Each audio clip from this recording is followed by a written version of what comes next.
Hello and welcome. This is rooflemonger, my friends. This is your choose a main for Marvel Tokon Fighting Souls.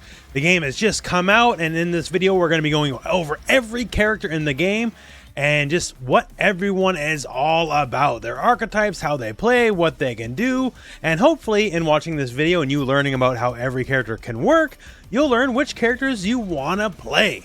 So this is absolutely going to be a longer video, so don't worry, I got timestamps for you so you can skip forward to whatever characters might interest you. That said, since it's a longer video, please leave a like.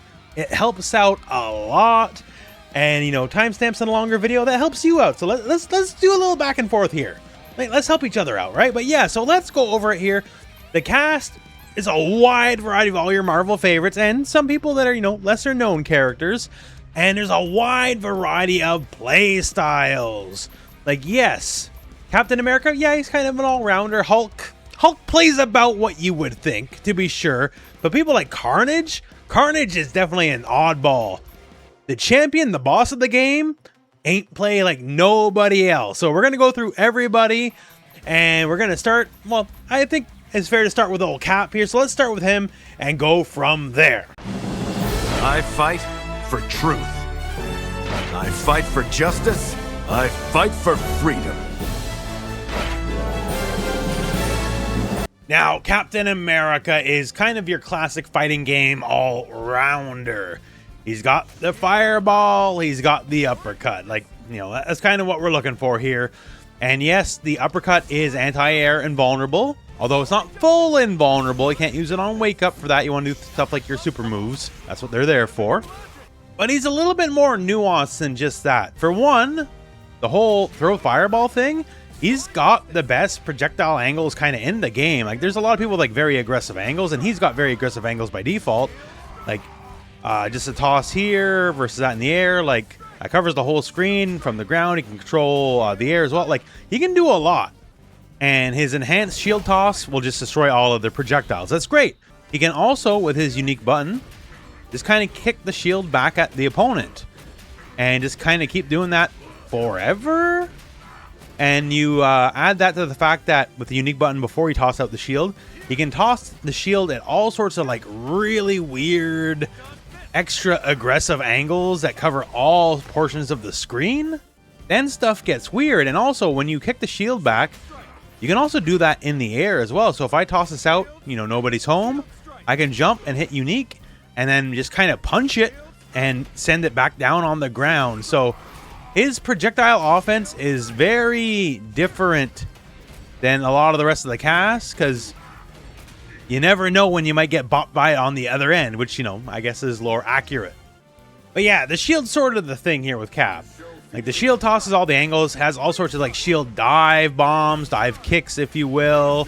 Always great for ground bounces. You can use them to extend combos.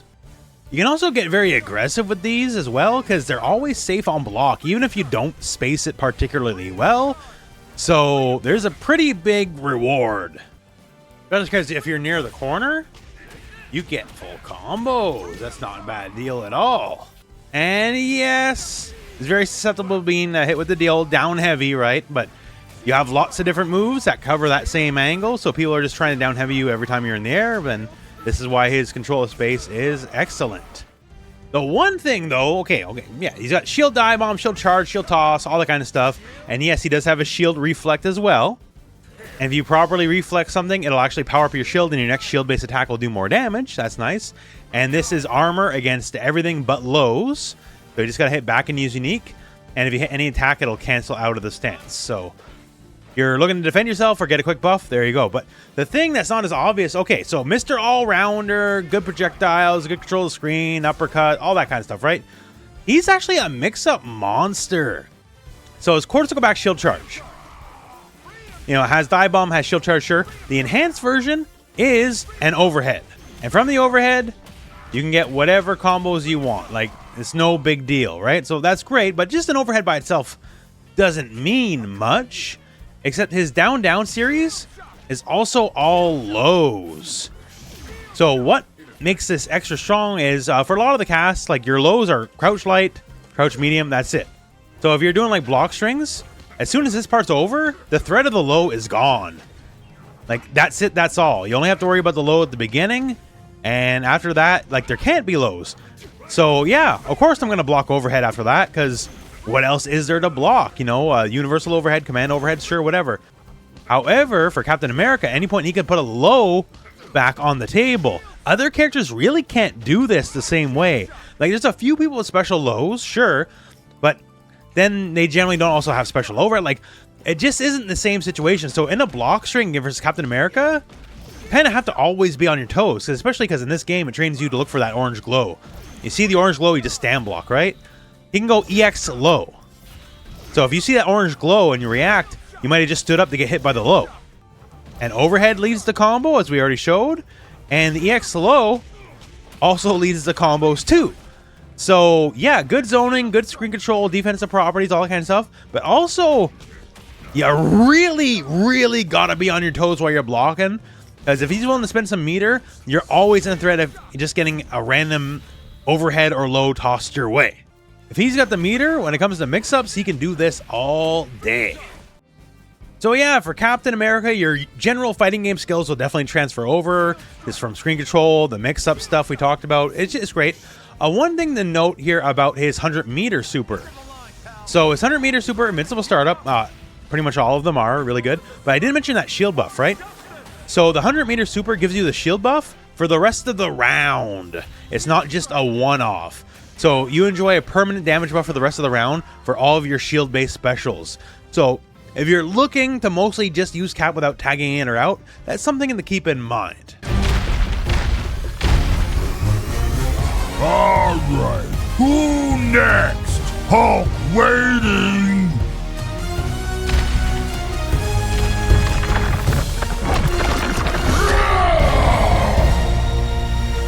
Now the Hulk. I feel Hulk's kind of an easy sell. I think you kind of already know if you want to play him or not, honestly. He's big and green, and he smashes people. That's kind of the experience, right? But let's talk about the gameplay. So the thing about Hulk is he's dripping with super armor frames. So say you're looking to attack Hulk, right? Hulk says, hey, by all means, try. You're welcome to try. I don't know if it's going to work out for you, though, because I can just tank through that stuff. Hulk's got a lot of special moves. So his quarter circle back special move series is a big old shoulder charge. His quarter circle forward series is a big old gamma clap. His dragon punch series is a big old upwards, like kind of headbutt. Down series takes a rock and clubs it over your skull. And depending on the button you press, it is an overhead as well. Some are, some aren't, right? But here's the thing. Every version of his special moves, if it's the medium version, always has super armor against everything except lows and throws. So say you're looking to zone him out, right? Well, if you're looking to zone him out, medium shoulder, it's going to armor through that stuff. Or you can just kind of clap that stuff away too. The clap also will destroy projectiles, but say you're a little slow on it, medium clap also has super armor. Sure. Say you're looking to do a bunch of instant overheads. Medium uppercut has super armor. In fact, so does the light one, although the light one, which has much faster startup, only has super armor against airborne attacks. The medium one can do ground attacks, but the light one can't do ground attacks, FYI. Down special where he's flinging trash at you, right? The medium one's an overhead. You have to block that standing. And you better believe that's also just super armor, because why not? So basically, super armor everywhere. Again, the only weakness is against throws and lows. But that we can change up a little bit thanks to his unique gamma moves here. So he has a whole gamma system, and when that goes off, you can notice that bar, he gets just a little bit more incredible. So again, normally, he's weak to lows, right? Like, can't help it, he's weak to lows. But that gamma system here, so every time you hit your unique, you go up one stage. And once it's red, you hit it one more time, then that meter goes by. And when that meter goes by, all of a sudden, the armor beats everything but a throw. You can still throw them, but now it has actually no weakness. Only when it runs out will that be an issue. And again here, Just hit the unique button and he'll hit you with the thing and he'll charge up levels. Once you're red, one more time, you go gamma. But you don't have to do just this to charge it up. In fact, every time you armor a sequence with a special move, that will raise you 1 gamma level. So in armoring that move twice, I'm now already red. Now I just need to detonate it manually and boom, I'm gamma. So here's the thing. The more conclusive super armor is already, that's already great, right? But it gives even more than that. So Hulk's got some uniques like Charge Heavy. And Charge Heavy, well, it's very Hulk, right? Just kind of no nonsense. And if you fully charge Stand Heavy, the one thing here, you can see it's barely negative. And with the pushback, it's like, okay, if you block it, oh well. But once we're gamma, better believe that says unblockable. You have to take the damage. You have to be out of the way somehow. You cannot deal with it. And normally, this move does not have super armor, so you can hit him out of it. But once he's gamma, you better believe that has super armor now too. It even affects your supers, like your 50-meter super is just a big old wallop, and it does a good amount of damage. But if you're in gamma, then we're going Marvel Cinematic Universe here. And we're going with the Puny God. And all of a sudden this move does a good amount more damage. Say his 100-meter super, really good. And it'll maximize your gamma level as well. You still got to trigger it, but it'll maximize your gamma level as well. So that's nice. So full screen, it is actually kind of interesting because it has invincible startup here. It's a little slower, but it can hit the opponent. So in this scenario here, Magik's going to toss a fireball. And I'm going to get her. But I also got hit by the fireball because, you know, I kind of did it in place. But if you're in gamma, it'll just teleport you to the enemy. So basically as like a reactionary check move, like I'm waiting for you to like press a button. Then all of a sudden, it got a lot better. Because now I don't have to worry about trades or anything like that. I'm gone. And I'm also getting the full damage of the cinematic on top of that. So if he's in gamma, on top of having more armor, on top of having more options, his 100-meter super now becomes a checkmate. You do anything, you know, haha, Hulk wins. Hulk about to take a giant chunk of your life from anywhere on screen, basically. And by the way, just to cap it off here, since we're talking about that armor, the charge up by itself has armor too. So if you just want to use it to get through fireballs or as potentially just to get off me, it can work. But yeah, so armor everywhere, right? And you want to abuse this because like that overhead, it bounces the opponent on hit. So you can go into combos from there. Quick dunk on the head here, give him a little bit of a bounce. All of a sudden, we're on the pain train. And we can do a lot of fun stuff like that. So another fun thing about Hulk, all of his special moves, the enhanced versions, all have a follow-up. So if I do Gamma Clap, enhance, lets you clap twice. If I do Shoulder Charge has a big punch follow-up. If I do that big old dunk, the big old dunking overhead, hit the enhance button here one more time here, the heavy button, and you'll just start swinging trash everywhere. The uppercut has a big old, this kind of power fist follow-up, which ground bounces. But yeah, Hulk's pretty straightforward. Even stuff like his down unique's just a quick stomping, you know, projectile, technically, if you will. It's not a low, though. But the name of the game is big moves, big normals, and any special move that's the medium version has super armor and a lot of it. Just don't get hit by lows and don't get hit by throws. But otherwise, you'll be leaving feeling the Hulk is pretty incredible. I'd love to say that winning was a surprise, but I can't. Friday, play me off. Now, Iron Man. So Iron Man is definitely another all-rounder, but definitely with a focus on the projectiles, because dude's got a lot of them. And on top of that, he's got some pretty fancy movement. He can fly. He's got 8-way air dashes. He can do a lot. Now, keep in mind, 8-way air dash in this game is not as strong as some other fighting games, but dude has mobility and he's got projectiles. So when it comes to the all-rounder stuff, like, yeah, he's got an uppercut style move that has anti-air and vulnerability. He also has a charge, just like kind of a generic special charge, quarters go back, light, medium, or heavy, and it's good for like knocking the enemy back. It also has another trait as well, but we'll talk about that in a minute. But yeah, the whole zoning centerpiece, I guess, his unique button is just small, weak projectiles. In fact, they're so weak they lose to other projectiles. So what's the point, right? Well, the point is they have very fast startup and very fast travel time. So if a projectile is like already out on screen, yeah, it'll lose, but otherwise it's gonna hit faster. And these bad boys are special cancelable. So if I hit you with his unique, then I can cancel on the unibeam from there. That's the cortical forward beam, right? So I can hit you with a fireball and then hit you with more fireballs. So basically, like, just even from full screen, if I catch you randomly, I can go into my 50-meter super and then, oh, this lost a good chunk of your health, right? And for Iron Man, that's trivial. And you can do these in the air, you can shoot them into the air, like, it's just a very quick option. Of course, unibeam you can do in the air as well. It's very powerful. But just on that one note, like, his zoning game plan is just very solid. So you can play keep away, run away, just toss them out, see what happens. They're also flight and dash cancelable. And actually, a lot of his moves are. So if I hit you with these guys, or say I hit you with that shoulder charge we just talked about here, or a couple other moves, if I just simply hold up, I'll immediately cancel into flight. Or if I'm, say, in the air, I can immediately cancel into a dash. Same with unibeam, I can just hold up, immediately cancel into flight. And in fact, you can see the momentum I get from that. It's not small. And I can do it on block. So if you block my stuff, I can just run away right away. That's kind of one of my options presented to me as Iron Man. In fact, it's also part of his combo structure, because I can cancel a beam or whatever into flight and then kind of keep the party going, basically, right? Like, I can just keep going.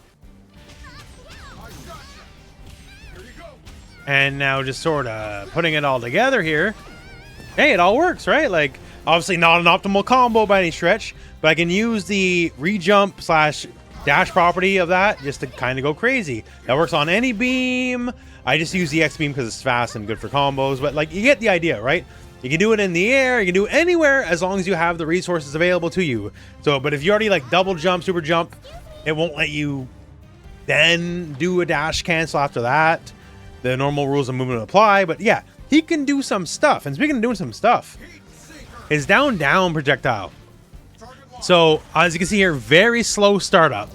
Even the enhanced version is very slow startup here, but you can see the value of having a lot of garbage on the screen, I'm sure. It is very slow startup to be sure, right? But it does recover right away, so you can just kind of follow your own projectiles. And it's a great tool, say if you knock the opponent down. It's a great tool to use when you knock the opponent down or otherwise have a brief moment to spare. Also, it helps Iron Man turn himself into his own assist. So say enemy's blocking and you call your assist to, charge in, right? So do something like that, keep attacking, then cancel into this, and then tag in and keep going. Because Iron Man now, he's shooting the rockets, but you've tagged into another different character. Like, the concept's easy enough. You can see here, Iron Man safely moves himself out, and you, as a new character, get to go in.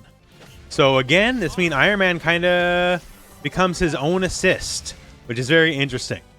Or you can use the active tag trick. So just manually tag into whoever you want to tag into, and then immediately input the motion before the tag completes. And if you do it correctly, you'll tag in while Iron Man does that. So just by picking Iron Man, you're picking a great wingmate for anyone else in your team, because he can set up their nonsense for them very easily. And speaking of nonsense, that charge we talked about here, the medium version in the air is a dive kick. And even if it's very poorly spaced, it's always safe on block. So just keep that in mind. But here's something else that's also unique to him. So like everyone else, he has a 100-meter super. This is the Champion Buster, not Hulk Buster, the Champion Buster. But if you hold your attack buttons while this is live, he can do a follow-up, making it the most damaged 100-meter super in the game. So it's 100-meter like normal, and the robot will just beat you up, but keep holding those buttons. If you have an additional 50-meter to spend, he will then use that extra 50-meter for the big beam. So basically, Iron Man can spend more meter than the other characters. Yes, you have your Tokon attack, but the Tokon attack can only be doing like hyper-specific rounds, right? It has to be a round you lose. Say you have 150 meter, but you're not in a round you're going to lose. If you want to spend it all, Iron Man is basically the only character that can do it with the big cinematic attack. Like, yes, you can do the whole tag and the tag and the tag thing, right? Keep in mind, though, that does not do as much damage, even with the same amount of meter spent as the Champion Buster. So Iron Man has a decided little just extra bonus in that he can just kind of spend more meter than the people. So yeah, lots of zoning, lots of good tricks. The fact that he can fly and dash cancel so many moves. Iron Man's really interesting. Before we fought, I wondered, but now I know. Bast smiles upon me. Wakanda forever! Now let's move to the Black Panther. So Black Panther is really interesting. So part of the Black Panther's moveset is some of the most basic by-the-number stuff in the game. You know, okay-ish fireball, okay-ish anti-air, you know, Dragon Punch style move, sure. But then with the unique trait and some of the other stuff, then Black Panther gets crazy. Then Black Panther becomes like whoop, whoop, whoop, whoop, one of the most mobile characters in the game. So just out of the gate, yo, the spear, not for show. Stand heavy is an MFer of a normal. Hits from very far away, and the charged held version hits from even further away. And yes, they are special cancelable, by the way. So if you're looking for like a bit of a poking slash neutral, you're good. You got that. Also, jump heavy. So jump heavy has a gigantic hitbox. So this can cross up without the need of your character having to like cross over and reface. As long as you have reached over the enemy, it can hit both sides very easily. And this is a very strong cross up normal, which is great because due to how she works, you can kind of cross people up very easily thanks to her enhanced movement.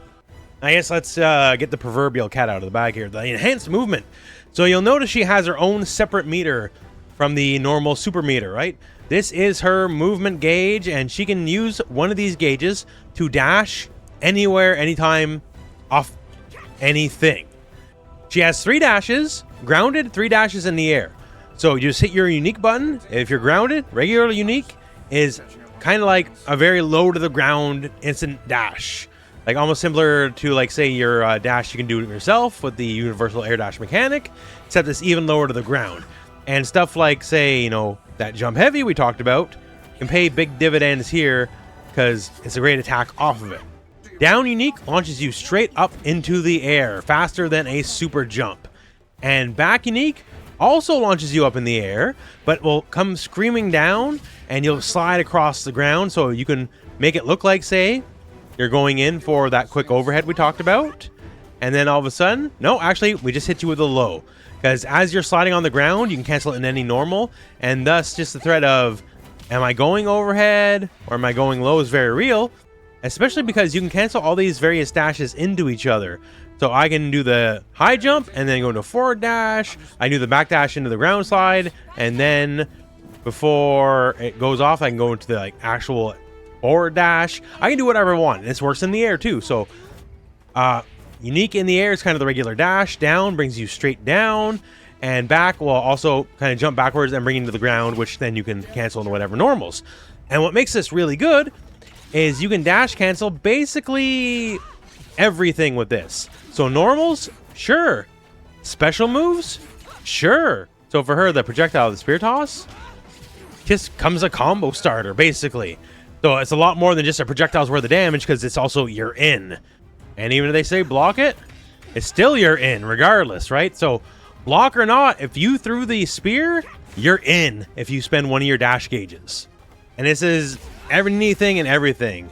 So her Dragon Punch medium, sure, just became a launcher because I can use my down dash and just cancel the move and launch up with the enemy as they're going up into the air and just kind of do whatever I want because the game gives you the freedom to do that, right? So like tons of mobility. And now, since we know that, basically anything and everything you do can be dash canceled. But what happens with that bar? How do we build it?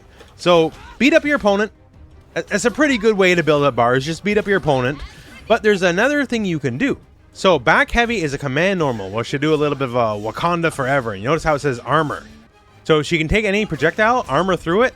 And with the vibranium, she will basically charge her suit and gain that dash meter. So basically anytime there's like a really sloppy projectile, very obvious projectile coming your way, use it as a battery boost. It'll work in your favor. Also, this will counter regular attacks as well. So if the opponent comes and just starts swinging at you here, it can just basically be a get off me. And if you counter a physical attack with it, it just gives you a full dash gauge on the spot. Also, you can just hold it and charge it up manually, like Dragon Ball style. So just go, and just, you can charge it up. So say you knock the opponent down instead of following up. If you just really want that meter for later, you can just charge it manually, get the meter on the spot. So either play around with the mechanic or beat up the opponent. There's a couple ways about it. In fact, there's more than one way. So like many characters, hey, you know, she has super moves, right? Her 100-meter super actually gives her full charge of the gauge. And even specifically, say I'm completely out of gauge. Her 100-meter super is actually 2 parts. The beginning here, and now look at this. I can just spam this forever. Like, this is not a training mode thing. I can just go nuts. Like, basically, if you can't mix them up when you have this install up, it's on you. You screwed up because you're given infinite gauge. You should be able to trick them some way, somehow. So the initial super, it doesn't look that big, right? But basically, your vibranium dash gauge here, until it's done, because dashing around doesn't deplete it, right? Until it's done, you can enter the super again, and then it becomes a secondary attack. And this is also invincible and does a lot of damage. And from here, that's when you're kind of drained out, right? So now you got to rebuild from scratch. But if you want effectively infinite dash gauge, just go for your 100-meter super and it'll be given to you on the spot. All right, so now we've already talked a bunch about, okay, so she's got like the spear, so big normal, spear toss. And by the way, spear toss is a very serviceable projectile. The downwards aerial version covers a very aggressive angle. You can also toss in the air if you want. So it's not as fancy as some, but it's a very serviceable projectile game. But she also has a mix engine besides all the dash stuff, which is really interesting. So Corsical Back series. So Corsical Back Light is just basically a smash. It'll put you through the wall if you're there to be put through the wall. The medium is a low. So this must be blocked crouching. The enhanced version is an overhead. So medium, low, enhanced, overhead. So it's not too strong in that it's only the second hit that's the overhead. So they can probably tell by the orange glow a little bit. But then we can also mix in our dashes. So with this here, right? We know the second hit is a low. And I can take that first hit and cancel one of my dashes. And now you had to be blocking overhead. Or I can just let it complete and go for a throw. Or let it complete, go low. Or do it and then immediately go low myself with 2 dashes. Because I can cancel that first dash into its own dash. This is sort of how like the mix-up engine for the character works. And then we just add general pressure. She has vibranium daggers. And vibranium daggers is a very non-standard projectile. This is your down-down series. And she'll toss, depending on your button press, 1 or 2 sets of knives. And she'll jump up while doing it. And here's the thing. While she's up, she is subject to aerial dash cancel rules, right? So I can toss them, and then, you know, I can dash in and combo you with aerial normals. And you can do this on the ground. If you do it on the ground, it'll just put you in the air, or you can do it in the air as well, whatever works for you. And notice here, like from Super Jump, I can cover basically the whole screen with these. So if you're just looking to poke away at people, that's also very valid. But basically, just keep in mind, no matter what you do, everything is dash cancelable. No matter how mundane, no matter how basic, everything kind of flows into everything. And if you want to be a little tricky about it, you can. Like, you can do a lot of cool pressure and mix with her. So if you're looking for a high pressure, high mix, along with just solid fundamentals with good buttons, good projectile and all that, Black Panther is your character. Such grit and determination. I must say, I enjoyed that. So here's the champion of the Marvel characters. You might not know him. He's an old school dude, though. And as far as the game goes, he's probably the single most unique character in the game. Is he big? Yes.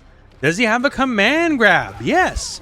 So you think you know what's going to happen here, but trust me, you don't.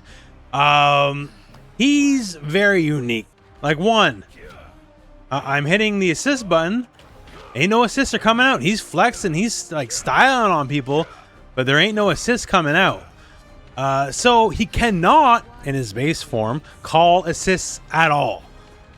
If you call assists, you simply taunt, and it builds up your championship belt meter, which we'll get into in a little bit. So, out of the gate, he can't use assists. So that's kind of a big deal, right? And then add that, well, okay, I'll do my combos, you know, ABC launch, jump, ABC spike. Yeah, about that. he can't do chain combos.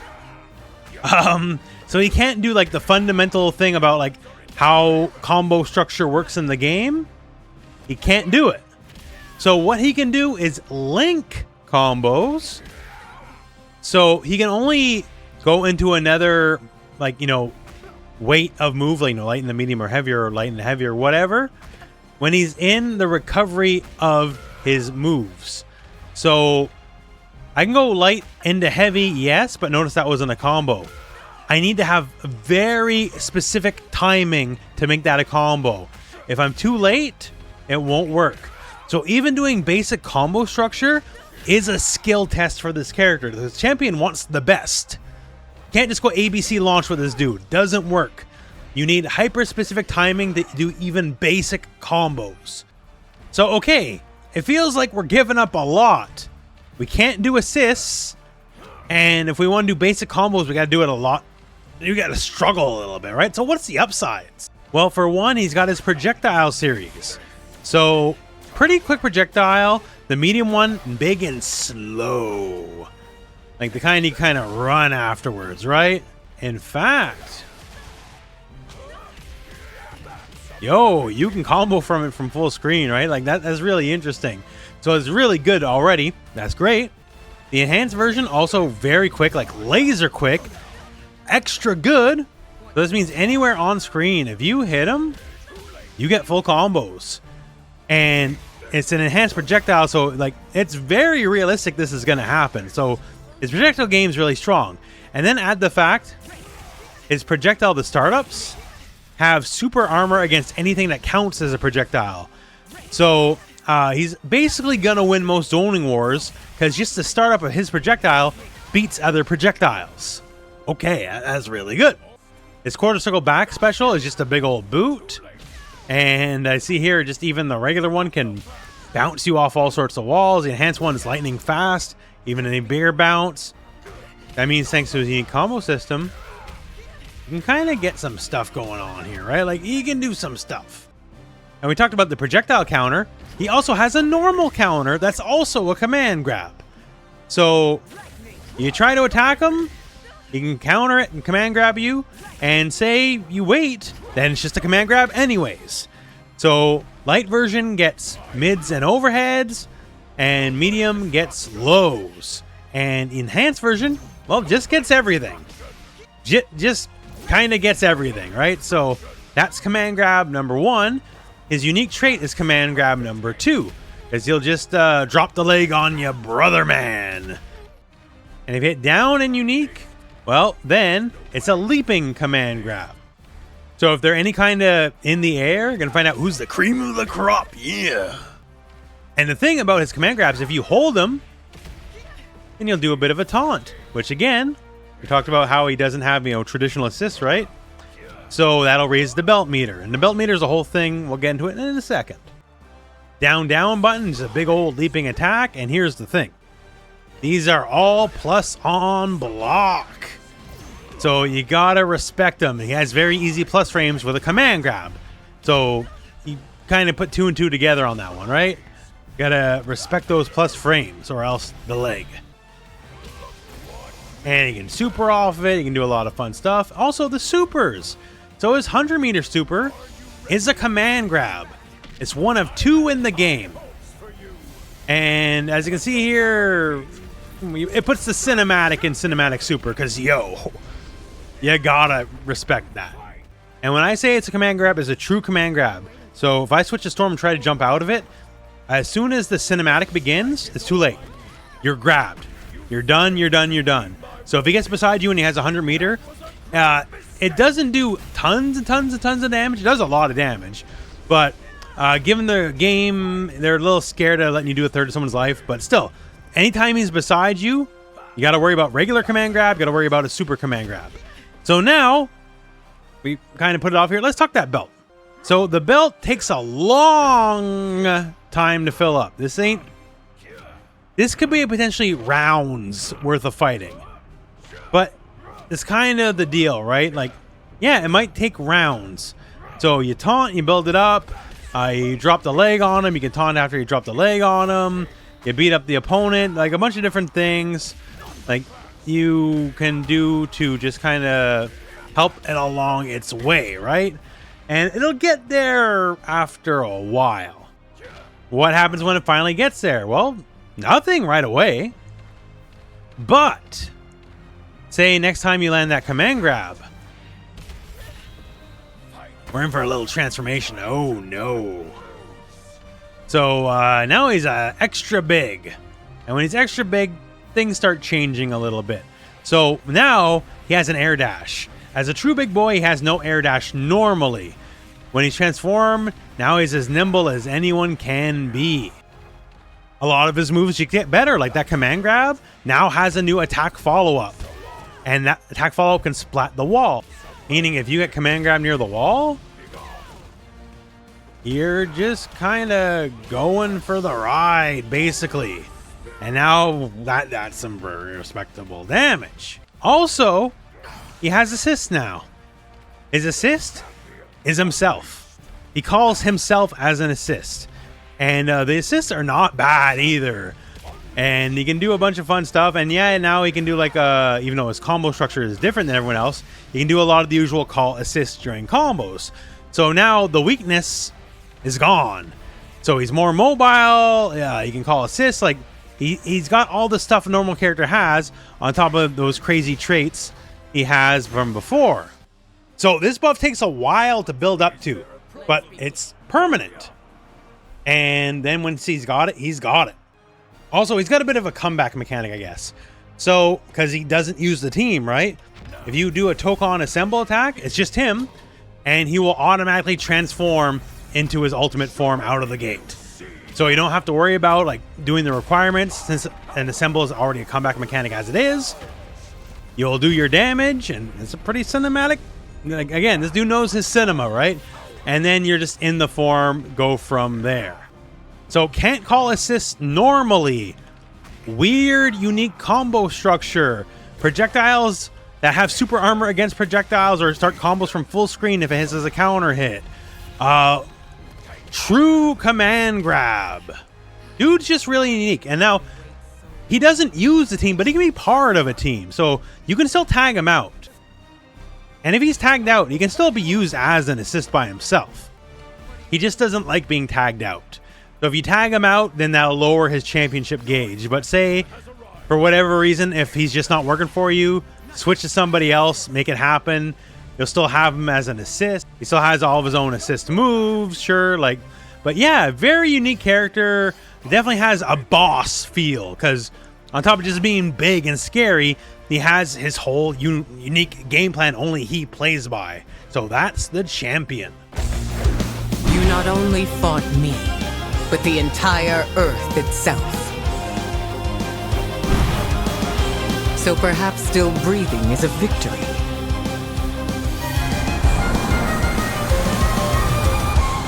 Going on to Storm. So Storm is one of the most unique characters in this game by a lot, and consequently probably one of the hardest characters in the game. So if you want to play Storm, you're probably gonna have to earn it, and let's just get to it, because she, like some other characters, has her own unique meter. You can see it in the corner here, and this is the wind. And the wind determines everything, and it's as simple as pressing it, forward, back, down, up. You got 4 uses of it, and it'll slowly regenerate over time. You don't have to like manually build it, so you don't got to worry about that. But this dictates everything you do, basically. Like, let's take a fireball, a projectile, right? Hers don't go. It don't go. You need to use the wind to push it to the enemy, right? Like, you can place it at different spots depending on the button you press, but you need to manually give it a little push along the way. Much the same in the air. She toss the ice ball. The ice ball only goes if you use the wind to make it go.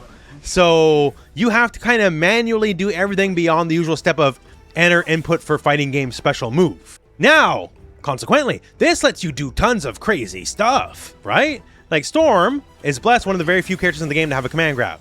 So from this far away, and you're probably thinking, wait, what does he mean this far away? So from that far away, I can command grab you because of the wind. I can start the startup of the move and then use the wind to push me into you. And this works also with like the enhanced version. she has effectively the greatest grab range in the game. So at any point, she can just kind of grab you in a way you don't have to worry about with anybody else. And all it takes, a lot of this magic, all it takes is one wind stock. She has her cortical forward series, big old lightning, right?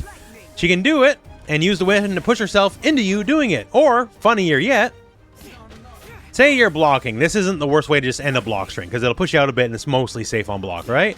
But say I want to create some space. All right. Oh, you blocked? See ya. What? Because I can use the wind to push myself back out. I don't gotta be here if I don't want to. As long as I have a wind stock, basically anything is possible. Like, hey, let's go back to that command grab. I already showed you, okay, I can like use the wind to cheat command grab range. That's cool, right? I can do a lot more than that. So normally, okay, I do the command grab, you flip out a bit, right? How about this? How about I knock it down to the ground and I force you to have to roll? How about, let's go up to the sky. Whee! Yeah, that's doable. How about I command grab you while I'm cornered? I can use the wind and throw you out on the wall on the other side. You can do so much with it. I can turn a bad situation into a great situation for me. Say I want to get in. Just run, use the wind to push me forward a little bit, and jump. And all of a sudden, this jump becomes this jump, where I just went the entire stage, thanks to just a little push. Say I want to jump at you, right? Okay. You know, big old jump. Little obvious. I'll probably see it coming. You never know, though, right? But how about I use the wind to push myself down just a little bit and then jump? And then all of a sudden this jump becomes this jump. Ooh, wait, whoa, whoa, whoa, whoa. So now, okay. So now we're playing King of Fighters. Now I got like those short hops going on, right? So instead of like all the time in the world to react to that jump, in fact, where you're worried about like me going low or whatever, I can go beep, and that's a quick overhead. In fact, it's one of the fastest overheads in the game. As long as you got meter, anything is possible. You just gotta wait for it to regenerate if you're a little dry. And of course, Storm can fly if you are so inclined. It's actually a really good way to kind of set up the nonsense of her various projectiles. I can set up a projectile here, have it go the long way and hit you around the back if I want. Or even like her standard tornado, like, yeah, I can send it at you, that's obvious. But, I can also send it all the way up in the sky if I want. Like, it's kind of whatever I want, really. Like, if we want to go on, you know, a homeward bound journey here, I can send all the way across the screen around back to you. Is that practical? Probably not, but I can do it. Also, her normal 50-meter super, let's talk about that in the tornado. It's actually really good. So, it's like kind of like, you know, it's a storm move. This is something you would see her do in the comics or, you know, the cartoons or whatever. But any active tornadoes, when you do her 50-meter super, also become her super. So, if I do this, toss this at you, and then do my super, I'm basically supering you from full screen if that connects. So if I hit you with like the enhanced version, which like has a lot of tornadoes, all of a sudden I'm doing some pretty chunky damage. Storm, like everyone, has a 100-meter super. Looks really cool, by the way. And this has a buff as well. So while you do this for a short amount of time, her wind gauge will temporarily build up faster than it does before. As you see here, it's appreciably faster, so you can do whatever nonsense you're going to do a lot quicker. Also, it is full screen okay and invincible startup, so it's a good reaction check super. It is not the full cinematic if it hits from full screen, but, you know, say like, oh, Iron Man, I just caught him do the startup of his beam. Gotcha, right? Because it's invincible, I can do that. So if you have the meter, you can also just kind of hold people hostage while you're setting up all your toys and doing a bunch of fun stuff. So since Storm is so free form with the wind, like, again, you can do just about anything with her as long as you got that wind gauge. It's basically how much imagination do you got. If you're feeling particularly imaginative, great, then you can do all sorts of stuff. Or if you're lazy and bad like me, at least you get those long-range command grabs. You knew the rules. Only one of us gets to walk away. Now, Wolverine. So Wolverine, you probably got an idea how Wolverine plays already. And let me tell you, you're not wrong. Wolverine is rush down, rush down, rush down, mix up, mix up, mix up.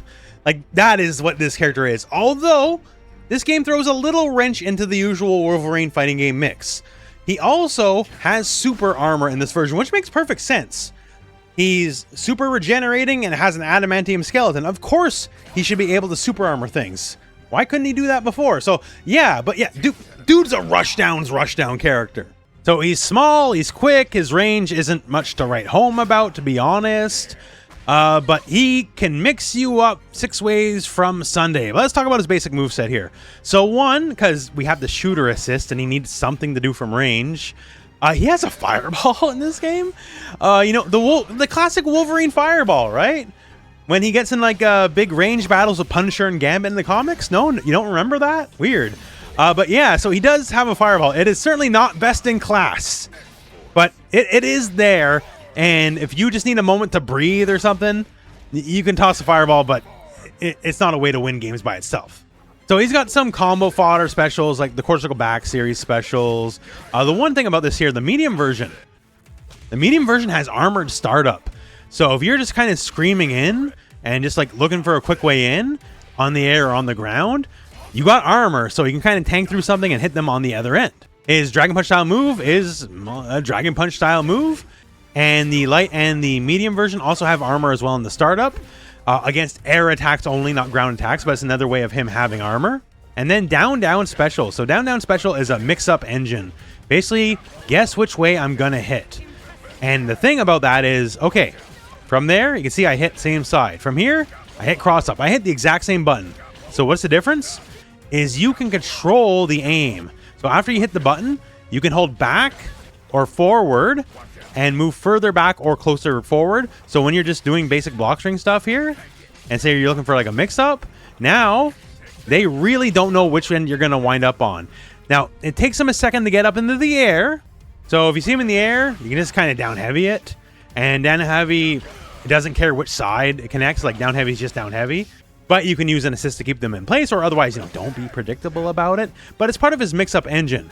So that's kind of basic, although he's not a terribly complex character. But then we hit his unique button. And the unique button does a lot of things, depending on what direction you're pressing or just where you are on the screen. So by itself in neutral, he just does a heck of a lot of just slice and dice, right?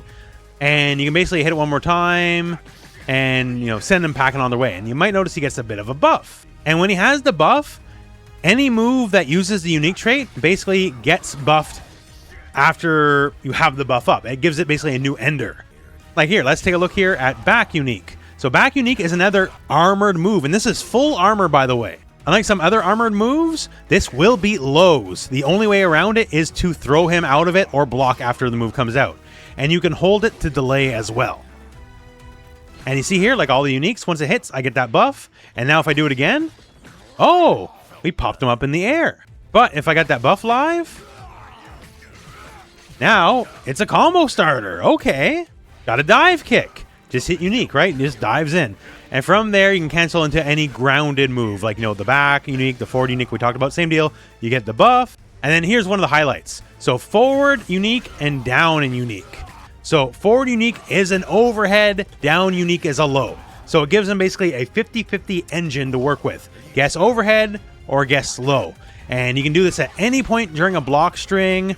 Like, see, even after you've already used your lows, you can still go low with this, or at any point go for the overhead, and you don't have, like, that big orange tail like the universal overhead. So it's really strong. And like before, if you get that buff up, you do it the first time, you don't really get anything. Do it the second time, now, all of a sudden, oh, we're airborne. So first overhead, not much. Second overhead, oh, we're going to the cleaners. We're getting a lot of damage in here. Okay. First low, not much. Second low, ground bounce. Get a combo, right? And you can burn the buff. Like, say I got the buff with the armor move, then I can choose to use it later on the low. Like, you can choose to use it whenever you want, right? Just the next move will use that buff. But yeah, so baked in overhead, low nonsense. He's got, like, the left-right, guess left-right dive bomb. His mix-up game's really, really strong. And then add the fact that every now and then he can bust out some super armor. So you can't just attack him back willy-nilly because he might armor through your stuff. Like, he's a simplistic rushdown character, but now there's a bit more nuance to him. Also, to note about the buff. So when he does his 100-meter super, which looks really cool, by the way. Like, I think this is one of the best animated ones in the game. And a game full of great animation. It gives him the buff, but it basically gives him 2 buffs. So the first buff you use is free. And then even after you use it, you still got it, so you get another one. So it's not like infinite buff or whatever, but basically gives you 2 uses of it instead of 1. So it's worth it, especially for his mix-up game, just to have extra buffs on deck, because that means you'll always be ready to mix them when they're just a little slow to react. But yeah, Wolverine's pretty simplistic in the end, honestly. Go, go, go, attack, attack, attack, mix, mix, mix. That's kind of Wolverine Fighting Game 101. That's sort of what you want. That's what he does. So if you're looking for that experience in a big old Canadian flavor, that is Wolverine. Really? You've got to be kidding. You thought that would win? Now let's go to a fan favorite. That's Magik. Magik can do a lot of stuff in this game. So before we even get to like the fancy stuff, in fighting games, we have a term called sword normals. You might notice she has a giant sword. Sword normals are basically just, you know, your normal button presses that just happen to be better than a lot of the rest of the cast, and that absolutely holds true here. Not only does she have more range for comparable buttons than a lot of the rest of the cast, those buttons are also generally faster than some of the rest of the cast for the same range. So big range and fast at that. So Sword Normal's character lives up to the name.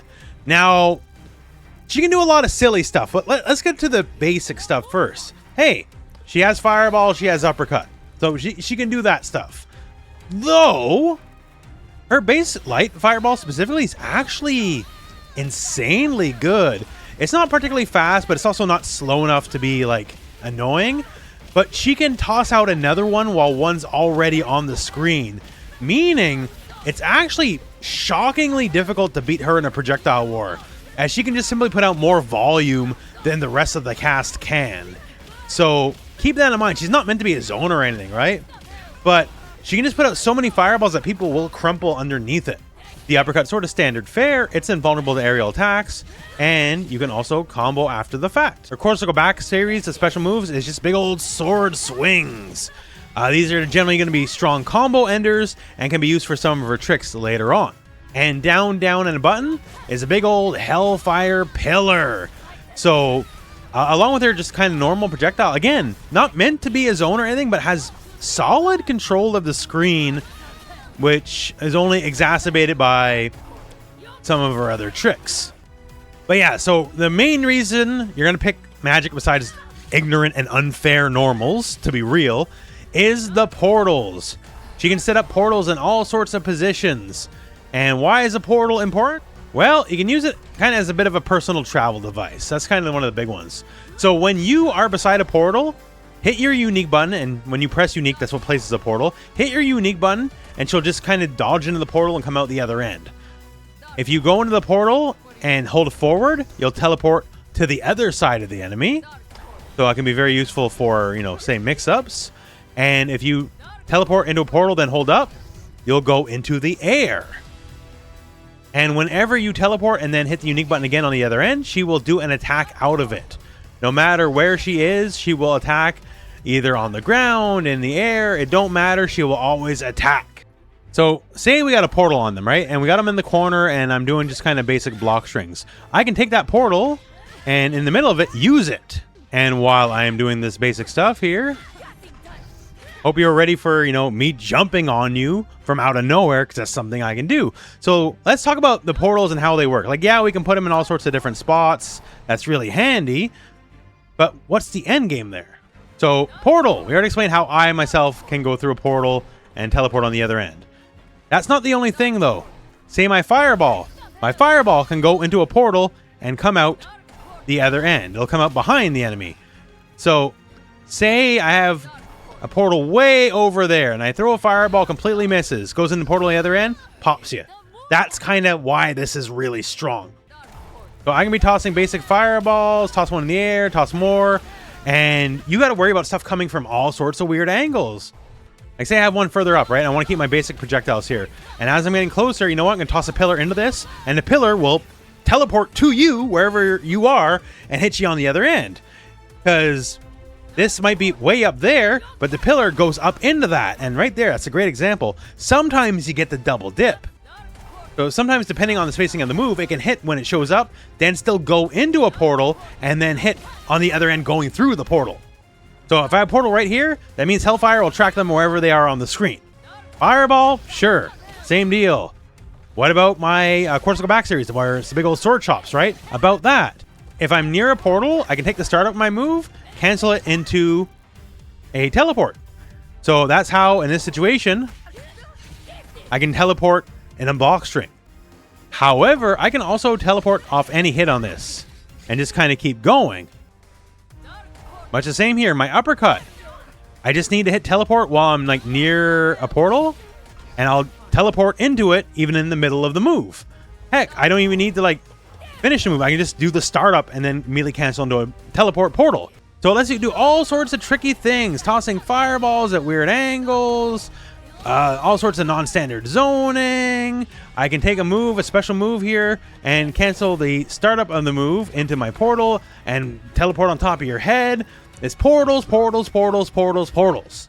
Even my 50-meter super move. Like, it's only up close only, right? So I have to be near you, and then I can hit you with all sorts of swords and portals. That's cool. But if I'm near a portal, and then I hold the buttons when I'm doing my move, I'll use the portal and immediately teleport on the other end. So I can get you anywhere on the screen now. And you can have 2 portals on the screen at a time. So I can have these set up here, and then while you're worrying about this, that, and the other, toss stuff around. Like, stuff can come at weird angles all day, every day. And then there's Darkchild. So she has a proper install. And once she's in the install, for one, all of her stuff just does more damage. Like, she literally just hits harder. Like, new effects here, as you can see, like that sword slice, a good deal more visually impressive. The basic fireball gets more than a little basic at this point. In fact, one of the tricks she has is her medium fireball goes through enemies. So if there's a portal behind the enemy, then you can hit on the other side, still going through a portal and hit on the other side, right? So while she is in her install, every fireball works that way. So you get the double dip. So it's bigger, faster, stronger, and just crazier across the board. So you really can get a lot of value out of this stuff. Her uppercut, more damaging, more better. Those pillars, it's basically just the enhanced, like all these is basically just the enhanced version of the move for free. So this is EX Sword Spin, and when we're in the install, this is regular Sword Spin, as you can see here. So you do more damage, everything gets better. But obviously, see here, there's a meter. It's not forever, but before it runs out, you can input the same motion and then become the Queen of Limbo and get your unique attack out of it. So she gets the install, but she also gets a proper cinematic Super 2 on top of this that looks really, really, really cool. So she's a character that can be played very simply, very ignorant, with very spammable fireballs and gigantic normals. But if you want to figure out how screen control works with her portals and get very tricky, she can do tons of unique stuff that only she can do. So if you're looking for a waifu, she's definitely like waifu material for sure, but also a very unique fighting game character. My advanced hard light technology can create perfect illusions. But this victory is tangible. That is a relief.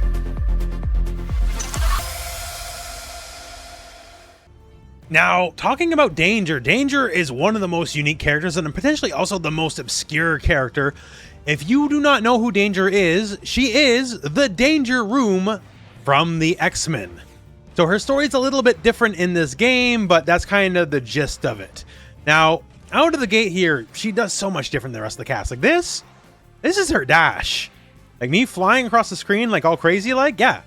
She doesn't run like the normal cast does. She kind of flies instead. And while you're hitting your dash, if you hold up, she'll fly up even higher than before. That's one odd thing of many. So to put it succinctly, she is a zoner. She throws out projectiles at all sorts of crazy angles. So cortical forward and buttons. Light. Kind of a lower angle beam. Sure. Medium. Hits the ground and bounces. And if we do it in the air, hits the ground, bounces at a different angle. And the light one just goes straight forward. And, you know, which angle do you want to use? If you want to use the enhanced version, the question to that is yes. You just cover every angle, basically. And that's just one projectile of many, because you can also hold the button with the same input and shoot rockets instead. And you can shoot lots of rockets too if you have the enhanced. The light version held is a slow projectile, like you can run in after the fact. Faster, medium in the air. Medium has kind of an aggressive downwards angle. The light is straight across. And here's the thing. The laser, you can cancel the laser into the rocket. So just do laser, then do the motion again and hold the button and you'll laser into rocket. So all of a sudden, you can put a lot of trash on screen real fast. And in fact, trash on screen, well, this is her unique button. So she'll put these drones up on the screen if it connects with the enemy. So it's a shot that does a little bit by itself, just hit the unique button, you don't get to do anything else. And if you hit forward or if you hit down, you get different angles. You can see they're off the screen. And also you can detonate it early to get these bad boys kind of wherever you want them to be.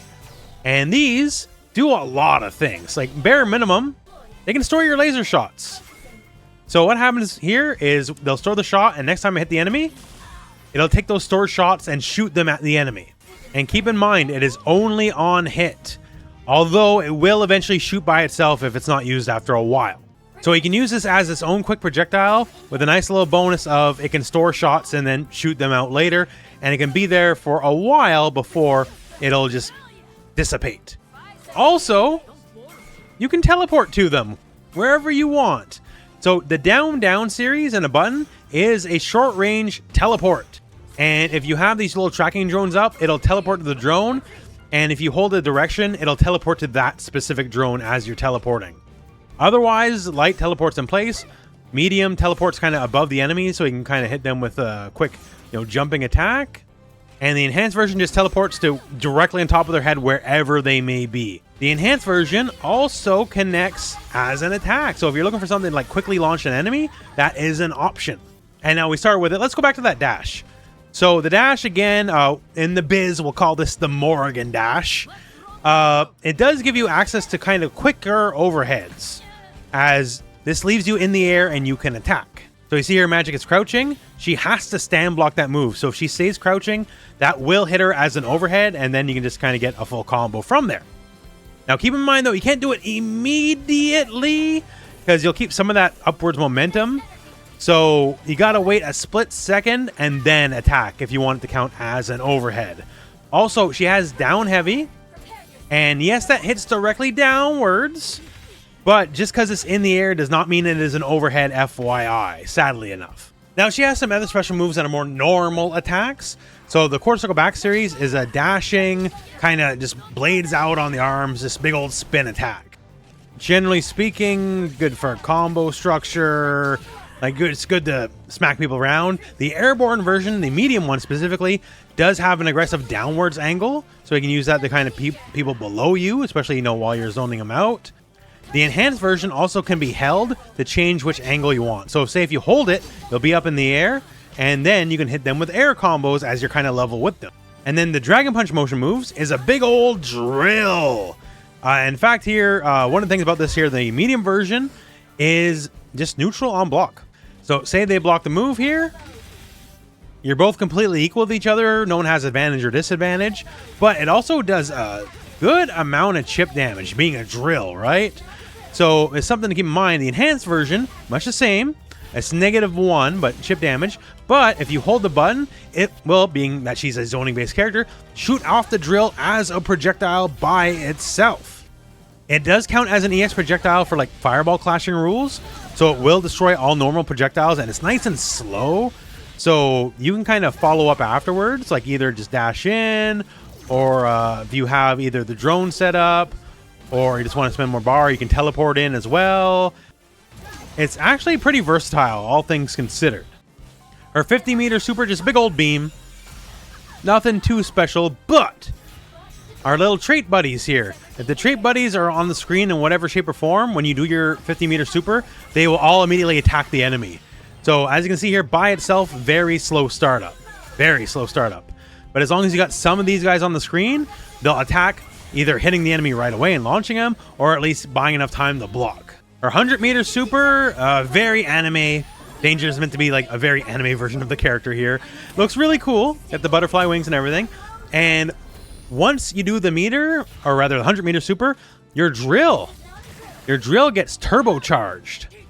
Like for example here, in total this is 13,000 damage, right? Regularly, without the buff from the 100-meter super, it does 12,000 damage. It's not huge, but for the rest of the round, you do get a small buff to all your drill-based moves. So it's just something to keep in mind. If you hit it anyways, keep in mind that these guys are buffed for the rest of the round. And that's Danger in a nutshell. So she can kind of instant overhead people a little bit better thanks to her unique dash. And it's all about the setup. You get your little drones up, then they can start hitting at weird angles whenever you hit the opponent.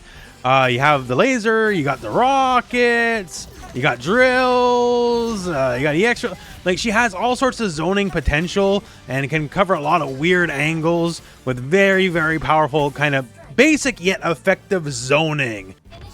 If you're looking to toss a lot of fireballs, if you're looking to get people frustrated just navigating the maze of the stuff that you're throwing out, Danger is very much that character, kind of tailor-made to get people to rage quit a little bit, and then you can pierce them like the drill to the heavens. So if that sounds good, Danger's the character. Nothing. Do you feel bad that I beat you with my high school science project? Because you really should. I got an A on it, by the way.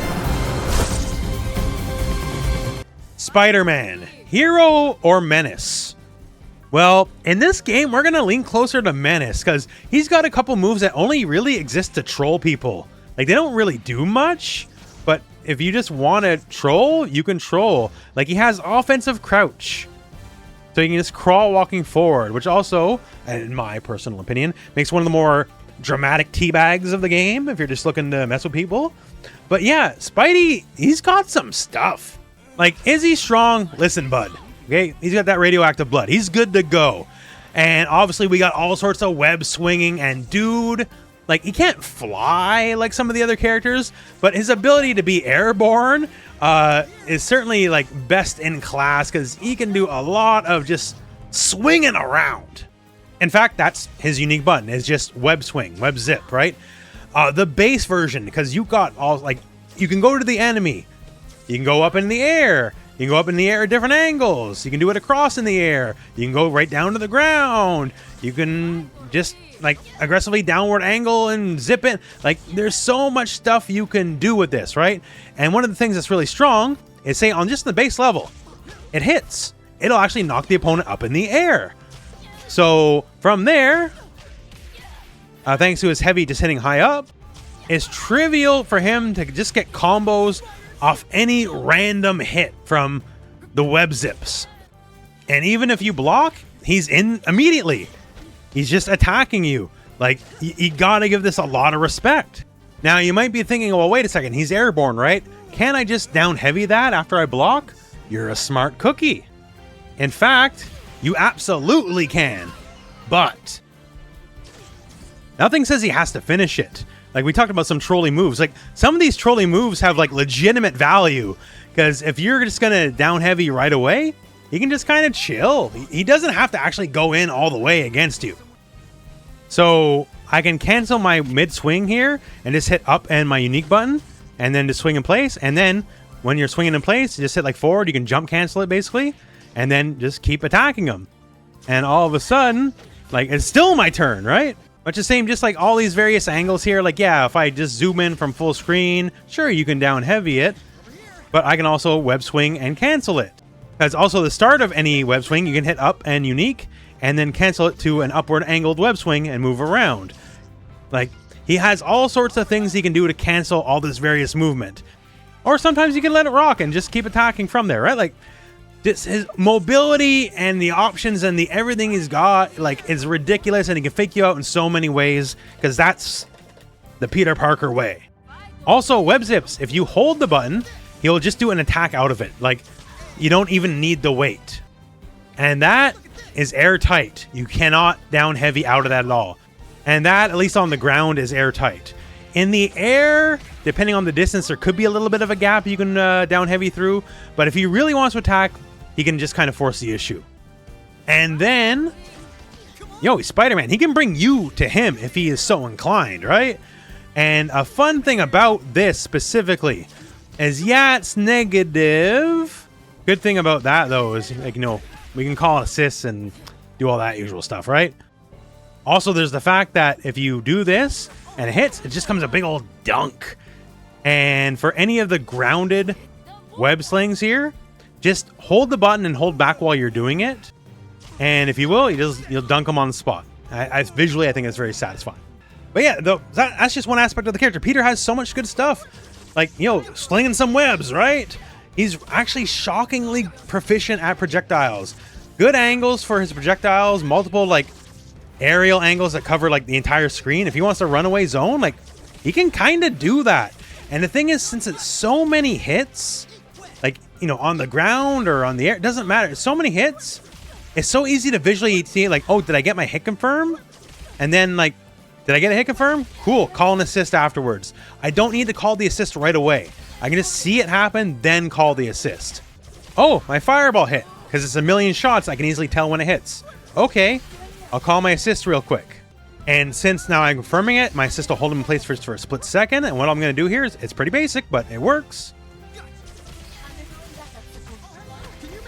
Okay, so from full screen, easy little combo. And now this is by no means optimal. You can get a lot more advanced with this, but just to go to show that with just a simple assist call here, old Petey, thanks to just how long and easy it's to tell that you actually nailed the hit.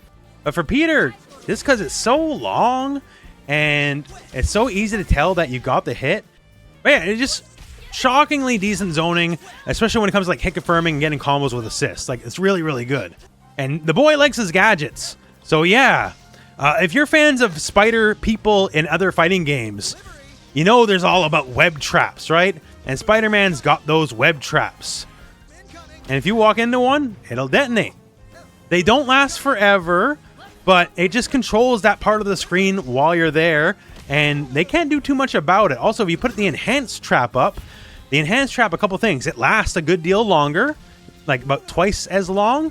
And also the enhanced trap, it takes meter, but it'll put them in a capture state. So if they run into one of these bad boys, you can just do whatever combo.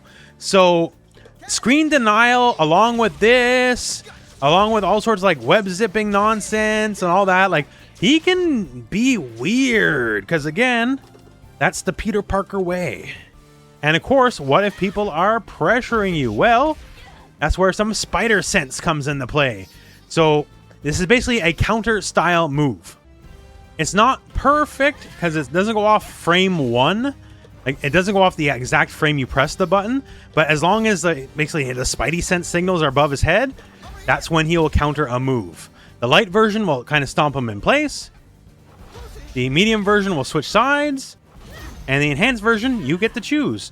So nothing, same side. Or hold forward and you switch sides. Given that Spidey sense is such a big part of the character, it's weird that he's not really had a counterattack before, but, you know, first time for everything, right?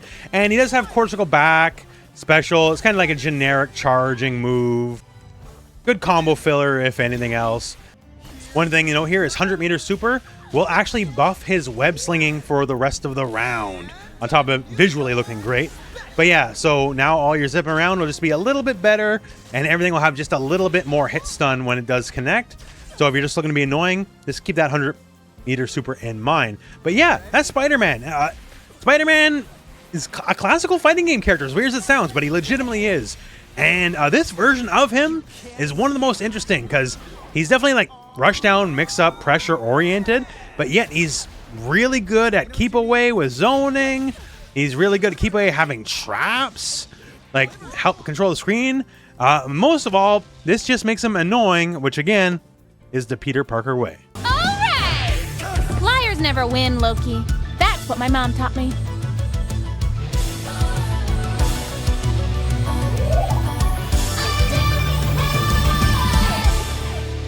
Going to Miss Marvel, like, in just the simplest terms I can put it, she's the gorilla of the game. She is not complex. She is ultra simplistic. And that's probably the way you're going to like it if you're going to want to play her. So what's the deal? Well, she's one of the few characters with a command grab. And even rarer than having command grab, she's one of the few characters that can just force 50-50 mix with the command grab nonstop. So She cannot air dash. She is not a character. She's one of the few characters that cannot air dash, but her unique lets her kind of do some stretching movement here and move all across the screen. And you can do this down, across. You can just move around, right? And if it hits, you get combos. That's great. But if you get blocked, it's potentially a big deal. So if you're somewhat close-ish, okay, -5. So not punishable necessarily, but you know, you've lost your turn. But you hit from further away, notice that screen shake. So if you hit from like 50% of the screen or further away, that screen shake happens, and now you're advantage. So if you manage just to make them block, like just make them block. You don't gotta hit them, just make them block. Then all of a sudden, since you have the frame advantage, guess hit, guess command grab. One of the two. You have 50-50 them on the spot every time. They just gotta guess. Thankfully, this is not one of those games where they got 16 million frames of throw protection after the advantage frames. So if you go for that command grab right away, they will get command grabbed right away. And if they try to jump out, then you mashing buttons means you'll hit them as they're trying to mash out. It's as simple as, did you make them block? Just hit unique. Nothing else. Did you make them block? 50-50, get some damage in. Now, her command grab is not the most strongest command grab in the game. Even the enhanced version does a little bit more, but it's not that damaging. But it's just true 50-50 mix, and she can kind of do this at the press of a button. And that's why this is a small gorilla child. And then there's the fact, too, she's one of the few characters that has overheads besides the universal overhead, right? She has the quarter circle back series.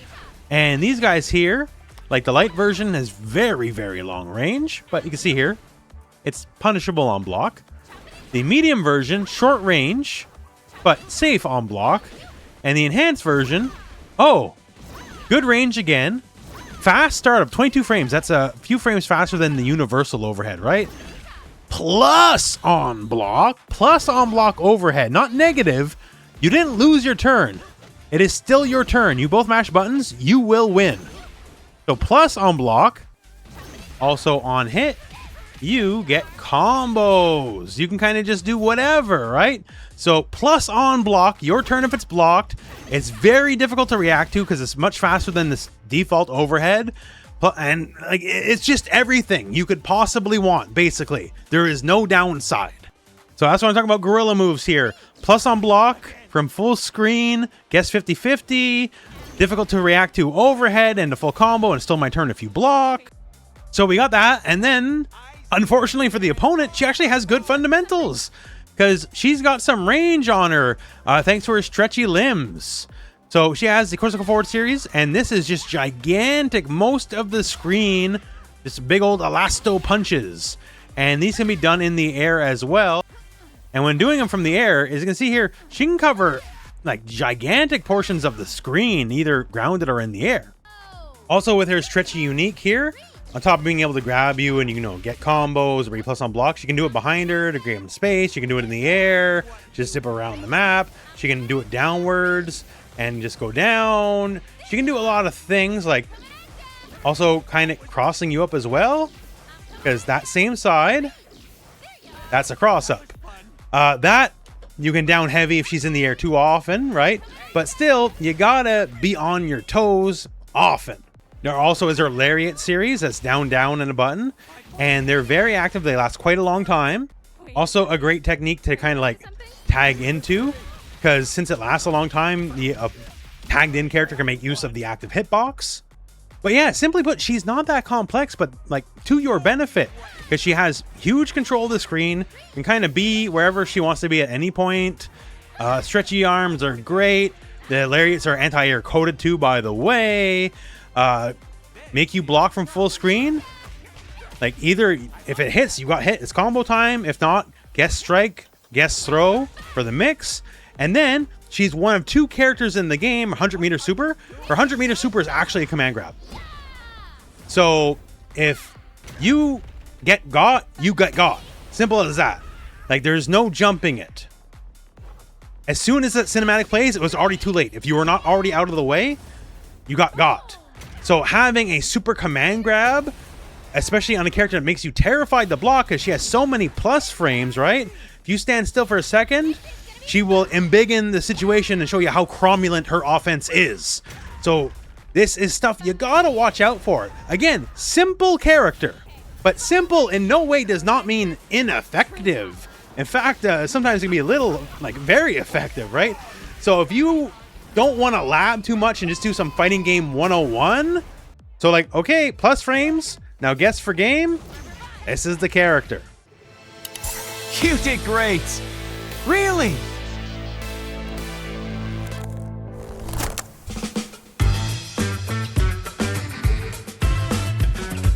It's not as great as me. Moving to Star-Lord. Star-Lord is just classic zoner. He's got all sorts of zoning, all sorts of tricks. Let's start with the zoning, I guess. So, his cortical forward is just a bunch of blaster shots. In the Spider-Man section, I talked about how good his projectile was for the kind of character he is. Well, for a zoner, this is like Spider-Man's, but even better, because it's very multi-hitting, very easy to confirm into kind of whatever you want, like say his 50-meter super, which is a full screen attack. But also, he has his unique gun system. And the guns have all sorts of different ammo that kind of all sorts just do different things, right? And the thing is, your basic gunshot can also cancel into any of these shots. So if I see this connect, cool, go my unique, and then I can go into my 50-meter super, and he's got the easiest full screen hit confirms for very reasonable damage. Like, that hurts. And of course, these are all air okay as well. If you want to bring in assists, you can. Depending on the character, it'll be useful. Some more than others, and especially at the angles. But just a basic great gunshot. Now, let's talk that unique shot here. So there's 4 elements. The base lightning element is just kind of a big old beam, very quick, good damage for what it is. If you just need a quick shot that is faster than the windup of the dual pistols, then that's what it is. But when you hit any direction and element, you can basically get a new element. And from there, we start with lightning, say forward an element. That's a big old fireball, nice and slow. And you might notice here, you only get 1 shot, then you have to reload, right? And this is the same for all of them. And since fireball is nice and slow, you can run after it and just pressure, pressure, pressure. Back element is an ice gun. Not to give you some fighting game 101 here, but when you freeze people in fighting games, usually that gives you free combos, and it's much the same here. It's not forever, but it can hold them in place long enough that if the hit stun is high and you need something a bit more elaborate, it'll hold them for that. Down element is an earth shield.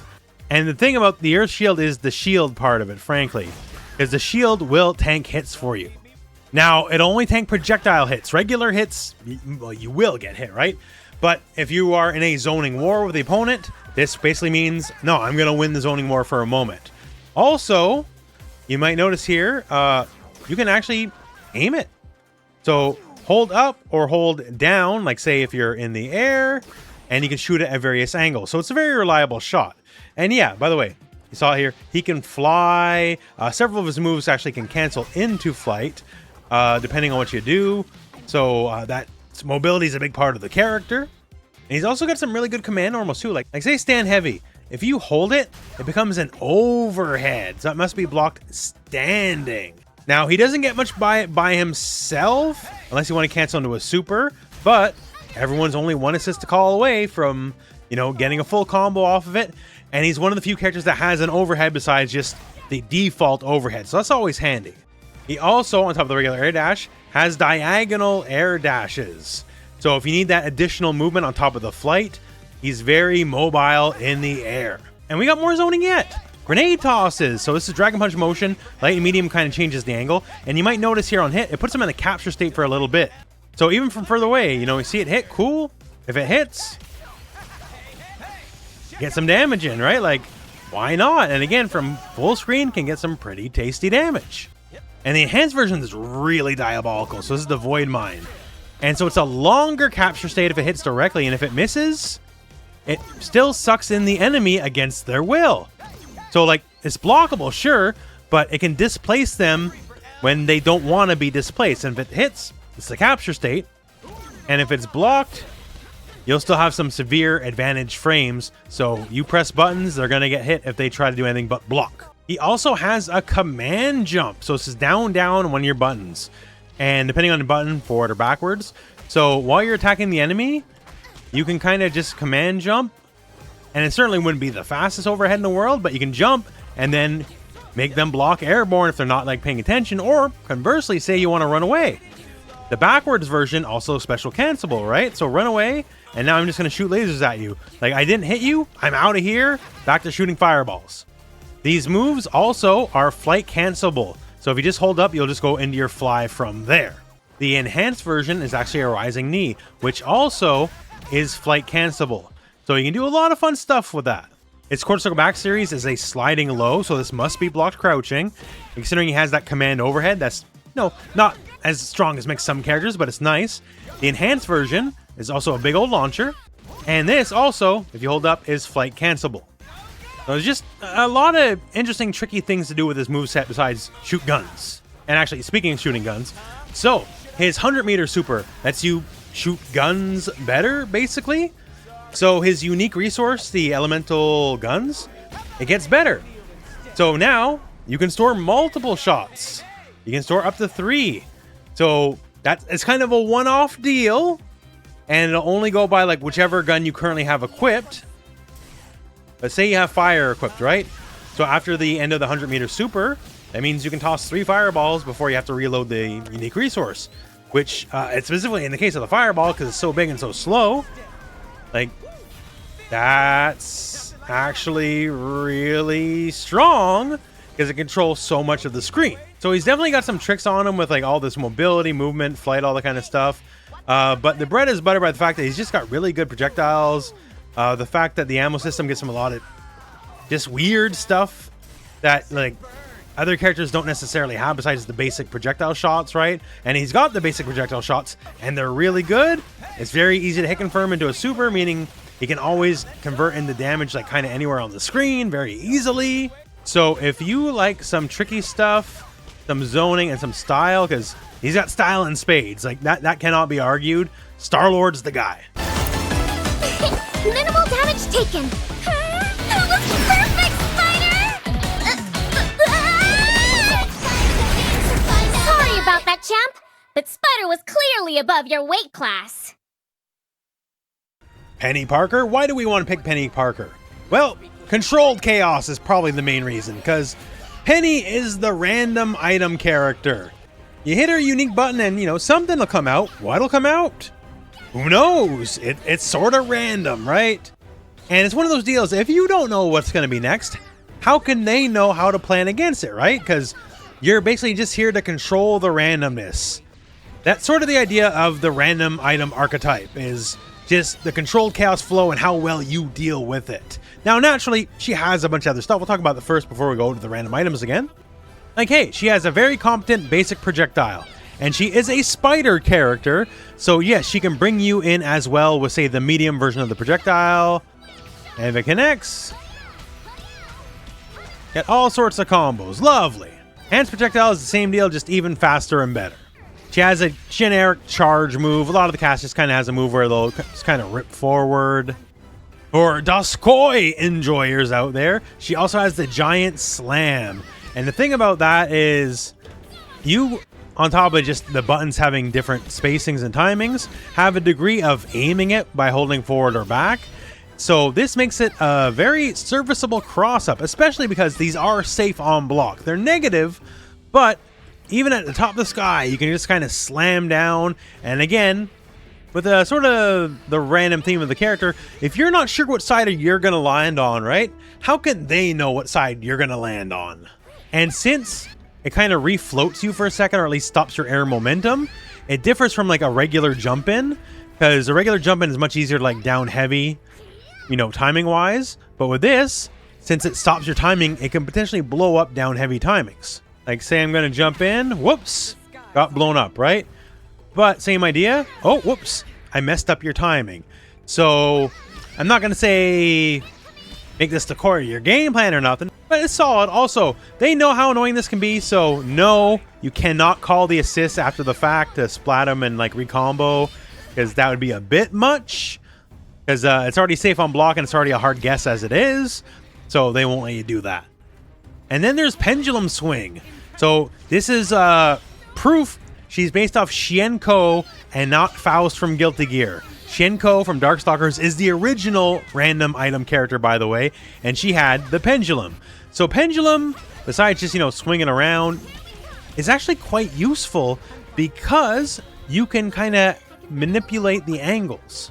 So when I do this, I can hit down or hit up to kind of change my perspective angle. So say if I hold up, I can keep comboing actually after the fact. Or if I hold down, much the same here, I can still get combos, but from like a different angle, right? And say if they're blocking and if I hold down, I can turn this into a low angle kind of overhead immediately. Or I can land, do nothing, go for a throw. The startups of these are, a good deal slower, but they're there. And then, oh, spider. So Peni can also wall climb. In fact, many moves take this into account and let you cancel the move into the wall climb and then do whatever you want to do. But yeah, let's get to the main event here. Let's talk the random items and just all the nonsense that comes from it, because as you can see, there's some nonsense. So there's quite a number of things that can come from this. One of them is the race car. And the race car is just a quick little projectile that kind of zooms across the ground. And if it does hit the enemy, it'll give a little bit of a knockback. The other one is the jumping spider. So it'll launch out quick, and then it'll jump, and it'll try its best to do its impression, I guess, of the big mech here with the big old stomp. Next up here, we get the turret. So turret just kind of shoots upwards. If it's near the opponent, it'll just kind of hit them as it's facing up. Otherwise, it'll shoot rockets kind of all the way up into the skybox, creating a big no-fly zone. Next is the bazooka spider. So it'll jump and then toss out a little capture state laser, which is interesting. Also, it's very valuable because it'll do it twice. So you'll get 2 rounds of this. So it'll be out for a while. And keep in mind, of course, naturally, while it's doing its thing, you are being a terror and, attacking or doing whatever, right? So this is one of the better bad boys to have your back. This guy, the Spider Seeker. So it's a bit of a drone, and wherever the opponent is, it'll try its best, although it's not perfect homing, but it'll try its best to home in on wherever they are and attack. Parachute Spider. So Parachute Spider is on a bit of a parachute. And if it hits, it hits. If it don't, it don't. It does what it's gonna do, and hopefully the idea is you can get them to interact with it some way, somehow. We got the bomb. And the bomb, well, kind of self-explanatory, will explode after a while. Although, you can manipulate it. There's an issue with that, though, because so can the enemy, and friendly fire is on, folks. So it's one of the deals where both players got to give this a lot of respect once it's on the screen. And then there's the beacon. If there's a best one, this is the best one. Because it's just a giant spider that crushes the enemy, right? It takes up almost the entirety of the screen. It's near impossible to avoid. But yeah, nominally, it's random. You got no choice on which one you get. I'm sure, like some other games that have this kind of archetype, it's probably a weight to some of these, that some are more likely or less likely than others. But otherwise, you just spam, hope for the best, and you work within the RNG. The only differentiator here is your 100-meter super. After you do your 100-meter super, your next call is always going to be the spider beacon. So I just did it. Call my item. The beacon, there we go. Now, after we get the beacon, then it's back to RNG. Who knows? But after your super, the beacon is guaranteed. But yeah, Peni's just RNG the character. If you're comfortable with that, if you like working within the madness, that's her by design, that you have to keep changing your game plan on the fly based on what random items you got. And if that sounds appealing to you, that's exactly what she is, and Peni is the character for you. Oh, big guy coming around and starting fights.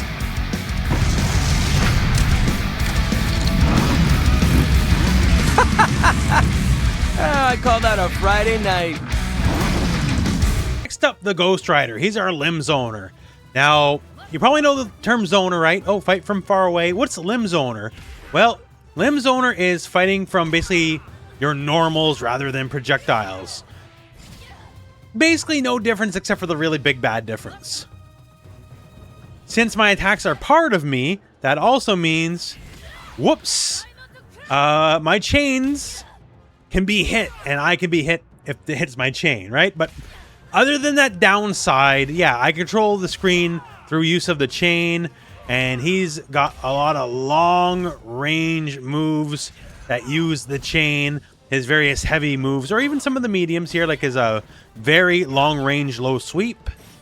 And Ghost Rider, like many characters, has a unique resource. This is his heat gauge, and basically, the more you do stuff, the more and more and more you're going to overheat. And there's a lot of different things you can do, and eventually I'll put you in the red zone. The red zone's where you do and don't want to be. You don't want to be here because that'll happen. If you overheat, you'll lose control of the character for a moment, and they'll get a free combo on you. That's bad. But like, let's say from roughly this distance here, EX Flame Breath and of course naturally the other Flame Breaths do not connect, right?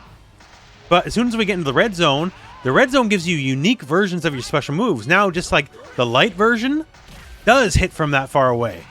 All your moves are now at their best when you are specifically in the red zone.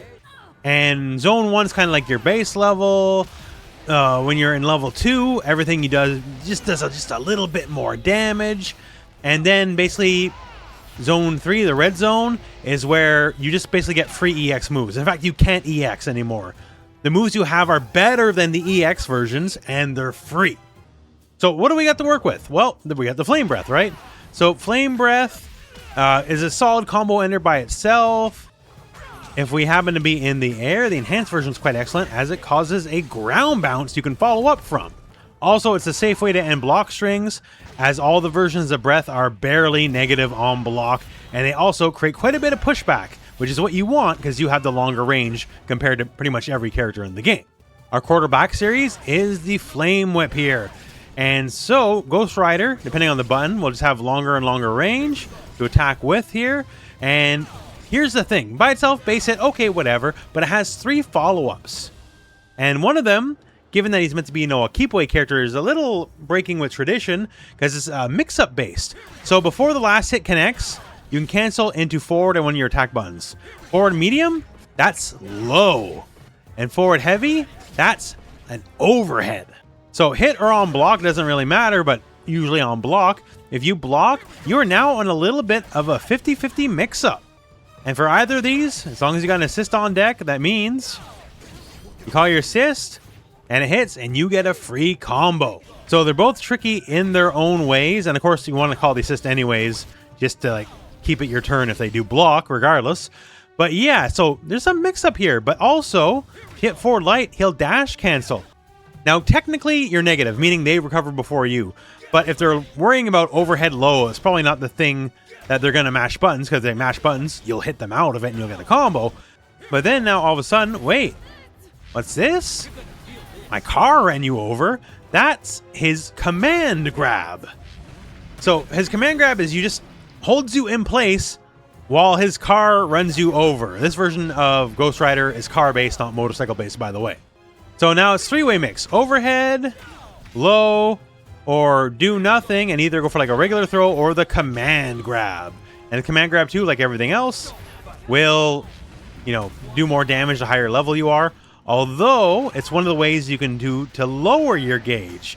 So if you successfully land that command grab, it will lower your gauge rather than raising it.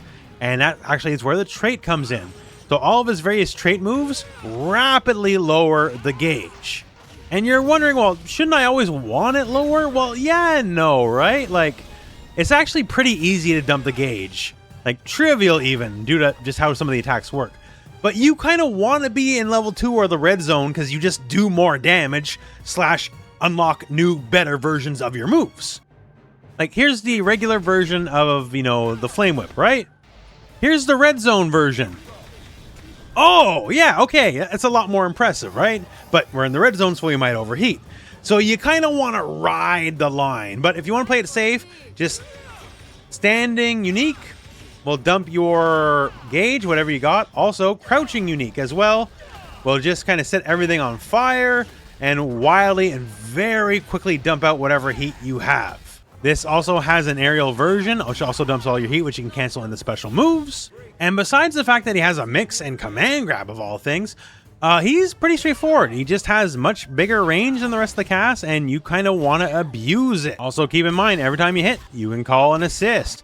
And because he can call you from like very far away, that means he can kind of get conversions from very far away. That's another move he has, is the Flame Pit, where this, well, the floor is lava, if you will. And it's very active, does a good amount of damage. And I can make that work from a jump back heavy. Like, I don't have to commit to anything because my assist is going to do all the work for me, basically. So, haha, gotcha. Let's crispy up. Also, let's send a car your way, by the way. Yeah, so he just flings this car at you.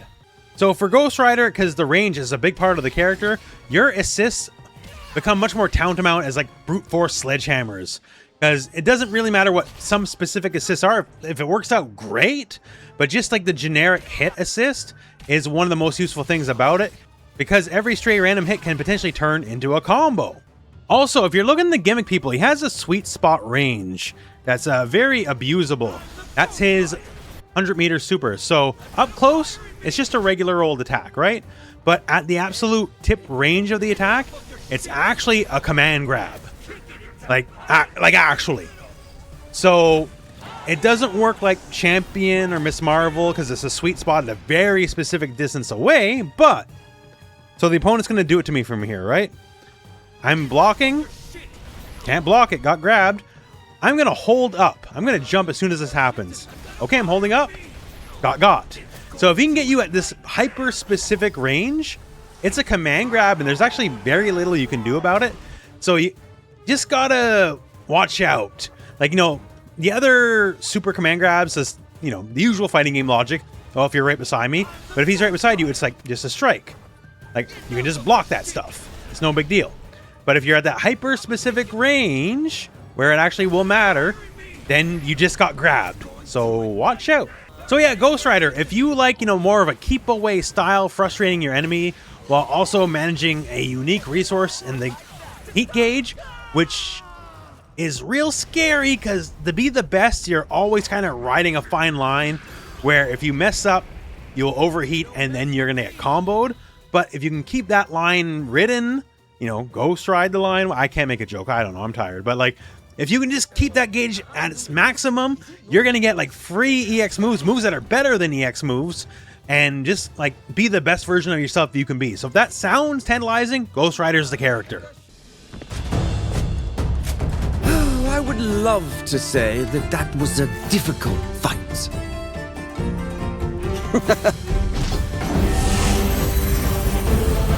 But just this one time, I suppose I'll tell the truth.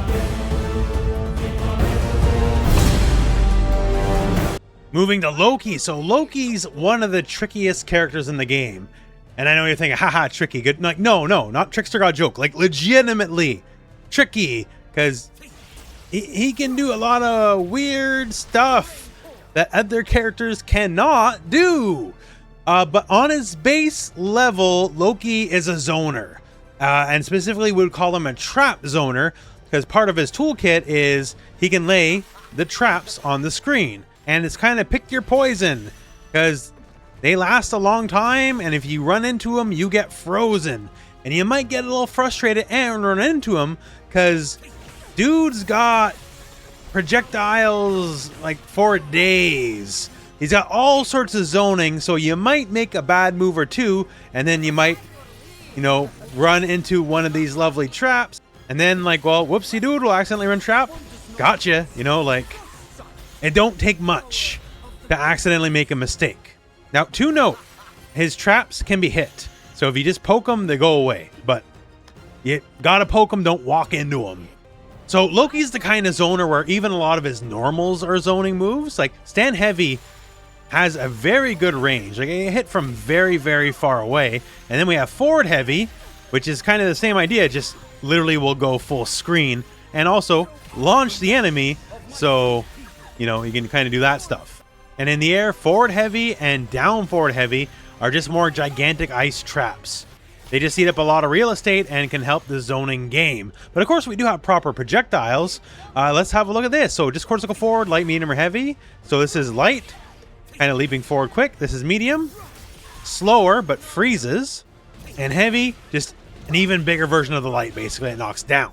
Now medium, if you can get away with it, is plus on block, like even point blank. So if they block this stuff, it is your turn. The light, not so much. Don't do it right beside them, right? But yeah, okay, so base level, some quick zoning, but this is where the tricky stuff comes into play. So if I do my light fireball, if I just hold it, no, actually I didn't do it. I teleport in place. Medium? Nah, actually, over here, buddy, didn't actually do anything. And then say my Dragon Punch fireball. So light just goes right up into the sky. Medium, puts a whole bunch of garbage everywhere. And if I just hold it, nah, it didn't actually do anything much. So here's the thing, and this is for quite a few other moves as well with the whole feint stuff. But if you light feint a move, it'll basically move you back in place. Nothing happened. You could say potentially be airborne, and then you can do stuff with that. And the medium ones, is like, this is a lot of startup to do nothing, right? Well, it turns out, funny story, a lot of startup to do nothing. The startup is now a counter attack. So here I am doing a medium projectile, holding it for nothing. Because, you know, for something like this, you want to hit me out of it, because if you don't, I'm like plus a billion on block and I get a free combo on hit. So you want to deal with that some way, somehow. So okay, hit me out of it. Problem, if I'm holding it, now all of a sudden, you hit me while I'm trying to, like, you know, do a fake out, you just got counter attacked.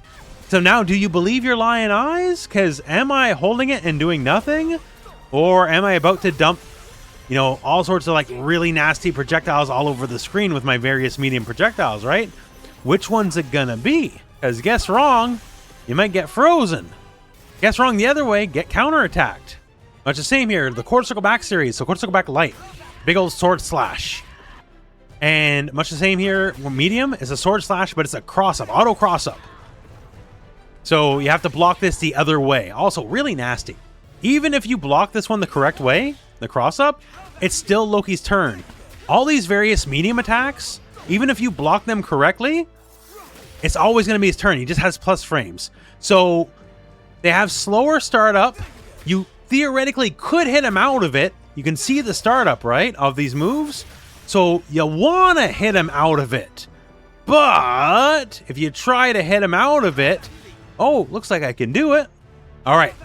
It's a plus on block cross-up. I have to hit him out of it. Whoops, I held the button, got counterattack. Again, Loki's sort of good at this misdirection and trickery sort of deal. Air Quarter Circle Back series. Big old dive kick, like dive bomb style move, right? And you can see here the medium version has like a sick ice stab pillar launcher. So this one especially, okay, don't want to get hit by that, because like, man, that sucks. So I better counterattack you out of it, right?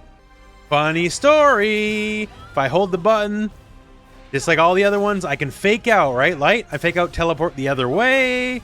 Medium, I fake out, and it's a counterattack if you try to hit me. Even down heavy doesn't necessarily work, right?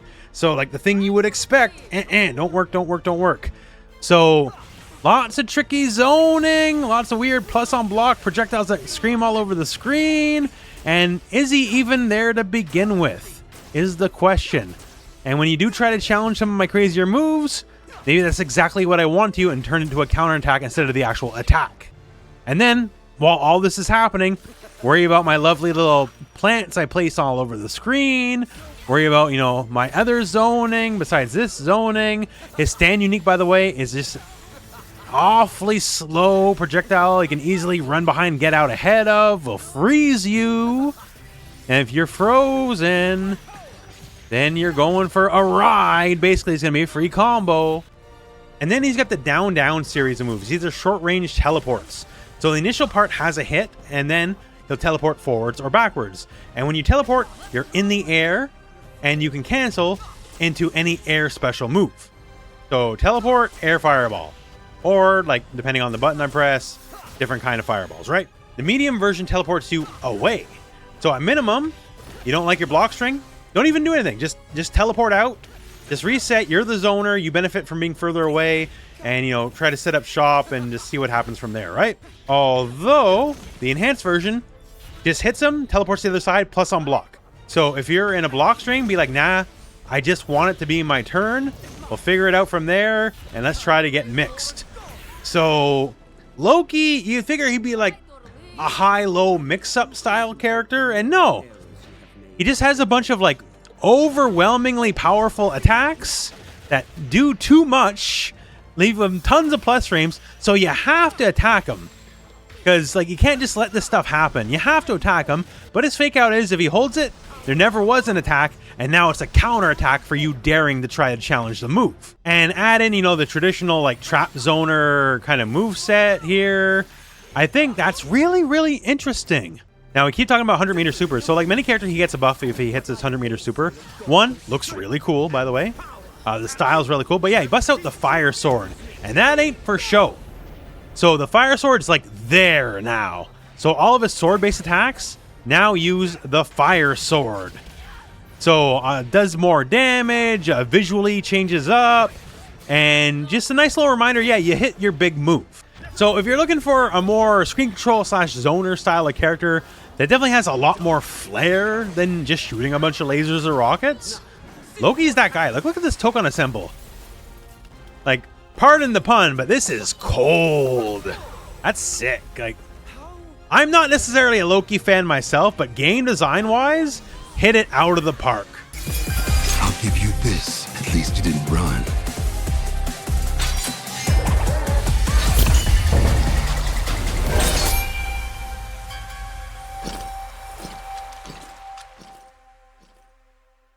Now moving on to Blade. Why pick Blade? Because he's Blade. What? What? This is like one of the coolest characters ever made in comics. Is he like particularly deep? I don't know, but he's a cool dude who kills vampires, and that's kind of all it really needs to be.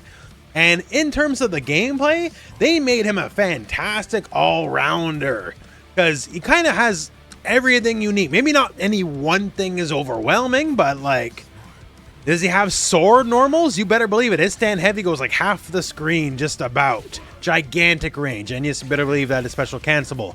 Does he have, you know, decent enough projectile? Sure does. In fact, his medium gunshot's so long lasting, like, it's very reasonable to like just tag out, like do a raw tag and have him immediately do it, and then people can follow up after the fact.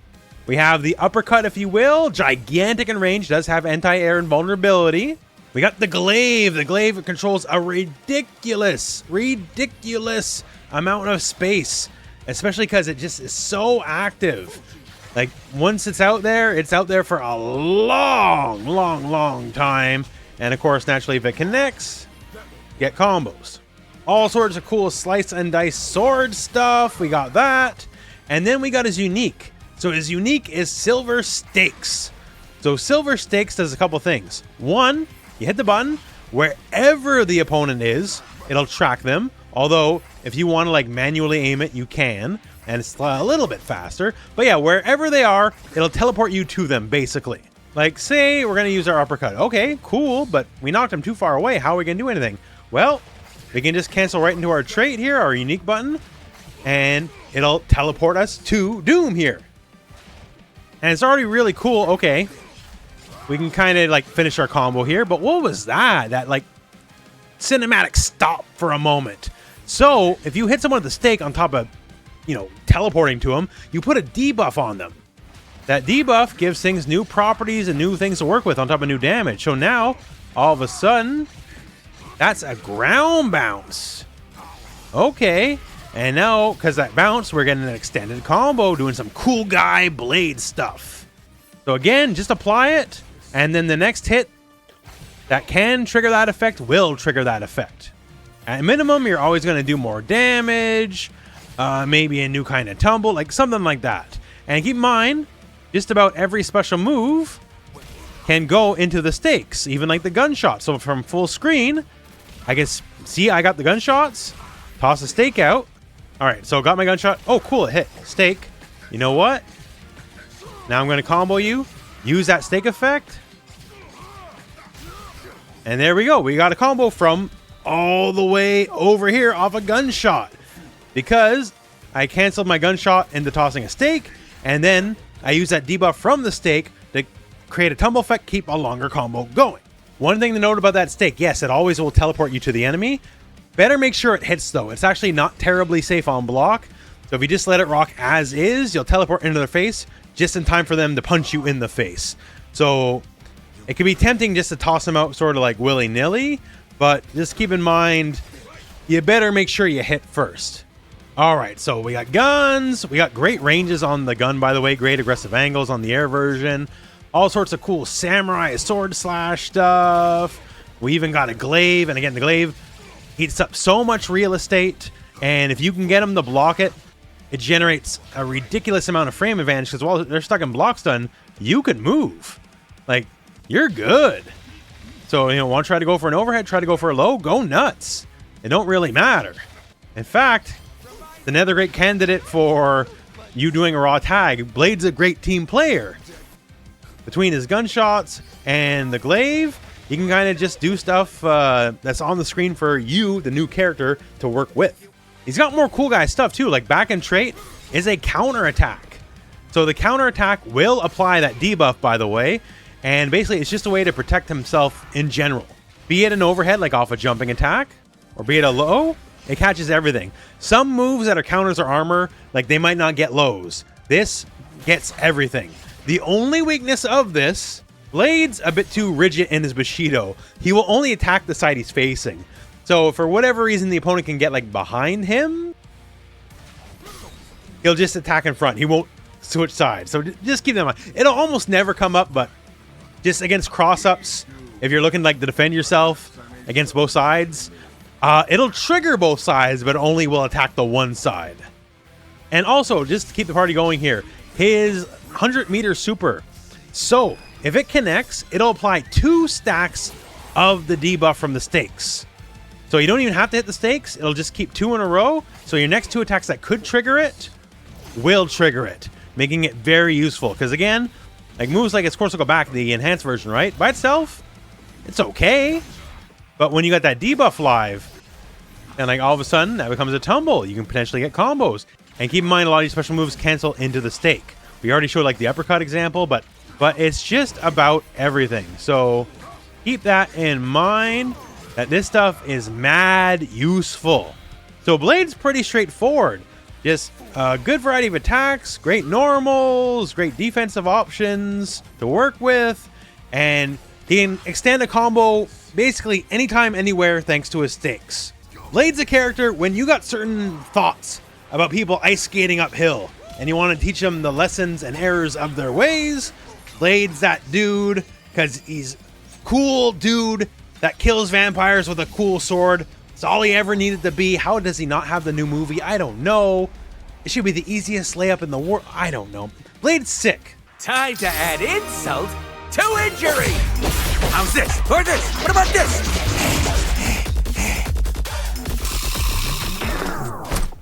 As they say, the sword is mightier than the slightly larger sword. And you know what else? A big mouth! Now going to Deadpool in a vacuum, just perfectly solid all-rounder, like very workable projectile. You know, he's got uppercut style moves, you know, more classical, just basic rush. Not too much to kind of make him stand out from the rest of the cast, other maybe than his Down series has like a jumping attack, and depending on the button you press, you can basically make it like a left-right mix, which, okay, that's nice, right? But yeah, otherwise, pretty basic, but you know Deadpool's Deadpool, so it gets weirder from there. Like, say his hover. So his hover is where Headpool comes out. If you do not know the character, it's zombie head Deadpool. And yeah, you can just toss this guy out. So at bare minimum, it does give him like a slow fall, so he can use that to just kind of move around, and also, depending on the button you press, it becomes a new projectile that you can kind of add to the ones he already has, so a different layer of zoning, right? Okay, that's nice. And if you hit back and his unique button, he'll pop up a grenade. And notice there's a timer here because, well, don't hold on to it too long, basically. But while you're holding on to it, you can hit back and grenade again and toss it out. And sometimes Headpool will be helpful and hold on to it and bring it to the enemy. Sometimes he won't, and you just toss it. And the grenades are random effects. So we have flame grenades, we got shock grenades, we got like the regular old kind of explosive grenades. There's a couple randomized options, and they'll sort through themselves. And once you use one, then you got to use the other ones in the rotation, basically, right? But you might have noticed here, I've already kind of stabbed myself a couple times. That doesn't seem too smart, especially because that's taken a lot of my life. Like, a lot. Like, too much, even, right? But the thing is, when he does self-damage, his regeneration goes up a little bit. He actually, he's a fast healing character, so this is a way to work fast healing into the moveset. So it'll trigger the fast healing, which is faster than the normal gray health regeneration. And then certain parts of his moveset unlock. Like, we got the gunshot, right? Now all your medium versions of your special moves, while you have gray health to work with, get new properties. They're called fourth wall moves. Now, gunshot light, still the same. Gunshot medium. Oh, okay. Wait a second. Oh, isn't that Mortal Kombat? Okay, my uppercut. Okay. Wait a second. Isn't this Tekken? This is Tekken, isn't it? This is Wind God Fist. And when you know it, if I'm holding an electric grenade, then it becomes Electric Wind God Fist. And yes, the Kazuya combo absolutely works in the game, by the way. Okay, my charge.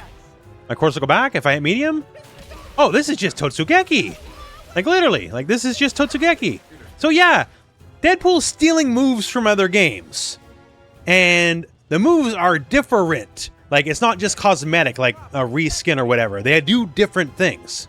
Like that Totsugeki, if I'm holding a fire grenade, comes Falcon Punch.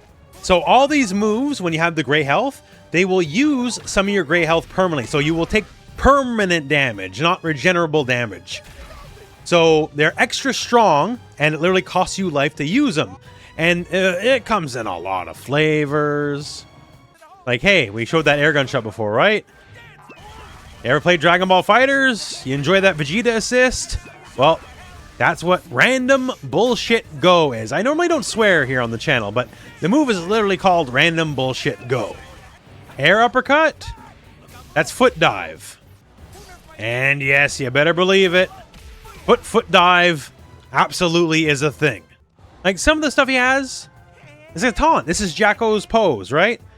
But then again, Namu, Namu, Namu, Namu. That's Yoshimitsu from Tekken. And by the way, that is not for show. That does heal Deadpool significantly. A lot. So you have moves that can self-hurt. Like, this is another Yoshimitsu, the self-stab, right? It hurts you also. If you hold it, this becomes unblockable. Like, Doom is blocking here, right? Don't matter. Unblockable. Gotcha. Like, this guy, without getting into it, this is from Street Fighter, the movie, the game. So, like, the references get deep. Also, this is one of the most dominant anti-airs in the game. So, just FYI. Even his super moves. Alright, Fever Dream, run in. And we can spend all day. There's a lot of references here. But the references have references. So, that's quarter circle forward, medium, heavy, right? That's how that works. Let's try other fighting game inputs. Like, say, light, forward, medium, heavy. Oh, whoops, Raging Demon. And yes, he did Raging Demon. Now he's doing different animations. Alright? How about we do some S&K motions? Like quarter circle back, down, back, forward, and medium and heavy. Oh, whoops, it works. Oh, that's Kim Kwan's Ranbu. So, he's nothing but fighting game stuff. Also, don't expect all this to be in your move list right away. This only shows up in your move list once you do it once. So experiment with weird fighting game motions and all that kind of stuff, because it's all there. And don't get me wrong, like, all these references are like just for show or whatever, like the socks or something. Like, these are all good moves. Like, you want these moves. They're good. But here's the thing. The references take a life of their own because he has his own rule set. Because he can Roman cancel. This is Arxis. It's their game. It's their mechanic. They own the copyright. So yeah, he can just do Roman cancels. It costs him his health, but you can turn anything into a Roman cancel into a pop. And just kind of go from there? Because the Roman doesn't even cost meter. It just costs health. That's all it costs is health. So if you're willing to give health, you can pop anyone anytime and just extend all your combos. So yeah, Deadpool's doing the Deadpool thing, basically. He's nothing but references, which I guess it has to be him. There's other fighting game references as well, but kind of has to be him, right? And all this stuff, even though it's very silly, like, it works. Like the electric, it follows the same rules as Tekken. It's plus on block. But it cannot hit crouchers. So it's literally the same rules, but if you want a quick plus on block move, there it is. You hold the electric grenade and you do it, it's more plus on block. Because you did the perfect timing, technically, right? So it's more plus on block. So is this stuff very silly? Yes, absolutely, 100%. But that's part of the appeal of the character. That's part of the hero appeal. He's rage quitting. And then he busts out the muda muda muda muda muda muda because his voice actor is Dio from JoJo's in Japanese. So they gave him more than one JoJo's reference. So yeah, if you like references, yo, this guy. You need not say it. Doom sees it in your eyes. You know it to be true. Doom is your lord.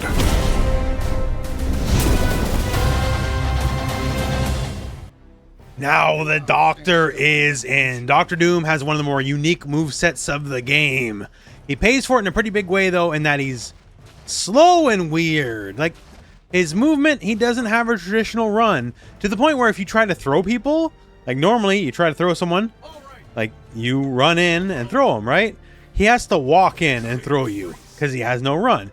He has a short range dash, which can switch sides. Is interesting. Same thing with the air, like a little bit of a teleport, but no traditional run, and thus a little bit slower than some of the rest of the cast.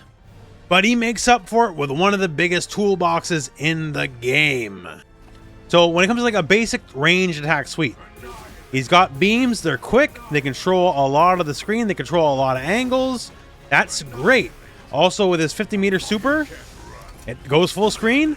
So anytime you kind of catch any kind of conversion at a range, he can always get something extra off of it, which is nice. In fact, now that we just mentioned the beam, let's go into the whole space control suite. So he's a mix of magic and technology. So the magic, yeah, we can have like green lightning bolts, sure. Technology, let's take our private Latvian ion cannon and bring it to the battlefield. So down, and a button here, depending on the button you press, will bring in the tracking laser. What button you press determines like kind of where it will start. And as soon as it finds its mark, it brings in the laser to the opponent. If you want to enhance it, the laser just starts on the enemy. And if it starts on the enemy, it will track, by the way. So it's a little bit difficult to get away from it. And you would think, well, it's so slow for the startup, there's no way you can combo into it. About that.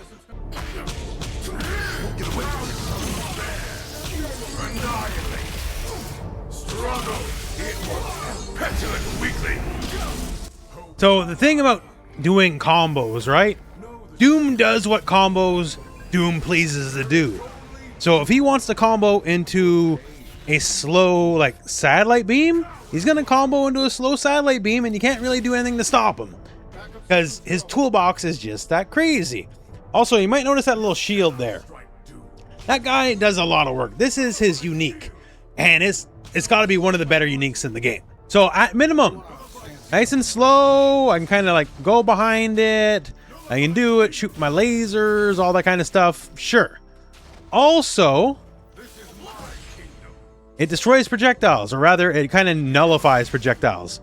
Projectiles can't get past it.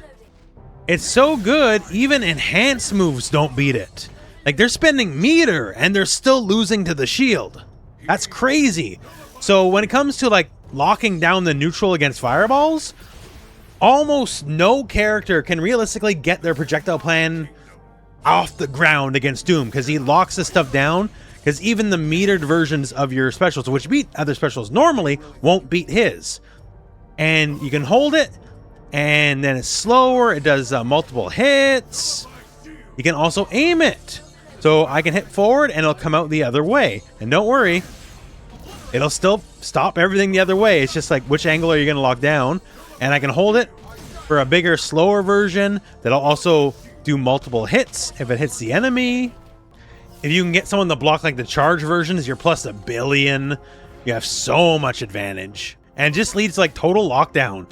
So beams, angled beams, the shield, the laser, you put all these things together and like Doom controls the screen in a way few characters can. Now, shield's not infallible. You can just literally punch it. Like, you can't throw fireballs through it, but you can't just punch it and break it, FYI. So it's not the be-all, end-all. You might have saw those green lightning bolts. So that's mostly combo filler. Depending on what you do, especially the enhanced version. The enhanced version has tons of hit stun. Great for combos because it just keeps people up in the air forever. And you can just re-combo. He also has Course Go Back series, which is a hit grab. So it's blockable, but he has a cool, like, sorcery sword, knocks you up here. If it's the medium version, then you can actually get combos from it as well. The real selling point, though, is the enhanced version. So the enhanced version is a teleport. So say you're getting zoned and whatever reason you're not using your anti-zoning tools or whatever, but with judicious use, that teleport can just skip the neutral. So like if you know something's coming, you can just skip the middleman and go right to him. Also, like the medium version will bounce. So you can do all sorts of fun stuff from there. Also, if you're doing some basic, like, I'm just going to throw a projectile call and assist to stack up, right? Lots of characters can do that. And some characters can get combos off it. Doom can do a little bit better because that hits and then, you know, we're going to combo town now. Like, just Doom can do a lot of things is what I'm trying to say. Like, Doom's no mix-up monster, other than the fact that he's flying, like, his movement's a little slow. He doesn't have really any mix-ups besides, like, the can stuff. And he does that, like, with style, because he crosses his arms while doing a backwards kick, because Doom only does the best overheads. But yeah, so what he can do, though, is lock down the mid-screen like nobody else's business between shields, lasers, all that kind of stuff. Like, he's got everything on lockdown. Like, his enhanced beams are crazy. Like, it just kind of hits everywhere. And also has a ridiculous amount of hit stun. So, he can combo to another beam. Or if you got more meter, combo into that hit grab, get full combos. If you want to kind of take it slow, like so many characters are very aggressive, but if you're looking to kind of slow the game down, Doom is that character. He's the one who slows the game down. 100 meter super is useful because has like the close range version, nice big cinematic where he sends out a million Doom bots and they do their thing, and also has a full screen version that's basically just quick reaction check, like it's instant. Like there's no travel time, it just hits. Does less damage, but just hits and it's still invincible. So you do anything with from full screen. Again, this guy just controls the mid screen. He's always watching out. He's always got stuff going on. So if that sounds appealing to you, like just mid-screen control, Doom is the guy. Like 50-50s, he can only do what's kind of generic, right? Mix, he can probably help out other players with the satellites, sure, and it's also as a back assist if he's the fourth team member. But he's going to win kind of the old-fashioned way. He's going to disassemble you. Like, he's going to take you down piece by piece by just controlling the screen. If that sounds appealing to you, then Doom's your guy. Your performance was admirable. However, you should have knelt before me when you still had the chance. So let's talk Magneto. So Magneto, compared to some older Versus games, he's less rushed down, much more comfortable, and just playing some keep away. And in that, he's one of the most interesting zoners in the game because he does a lot of weird things. Like, projectiles is definitely the focus as he's got some good ones. Like, his base projectile is really good, his unique projectile is really good. But then we got weird things like long-range command grabs. What? So let's talk about it.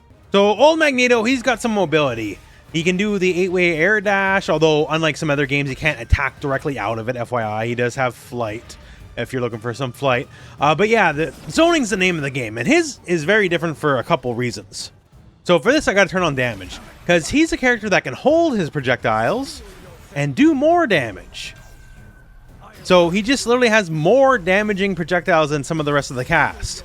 And, you know, being able to modulate your damage is really nice. And you might notice there's an increasingly heavy amount of garbage all over the screen, right? He uses that garbage to power up his attacks.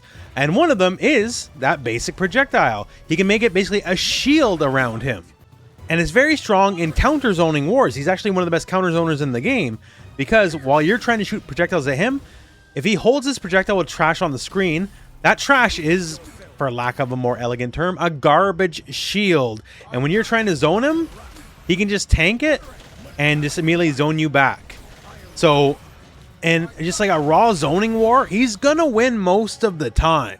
Also, when it comes to charging your projectile and getting more damage out of it, if he has the garbage shield up, it will literally just charge faster the more garbage you have.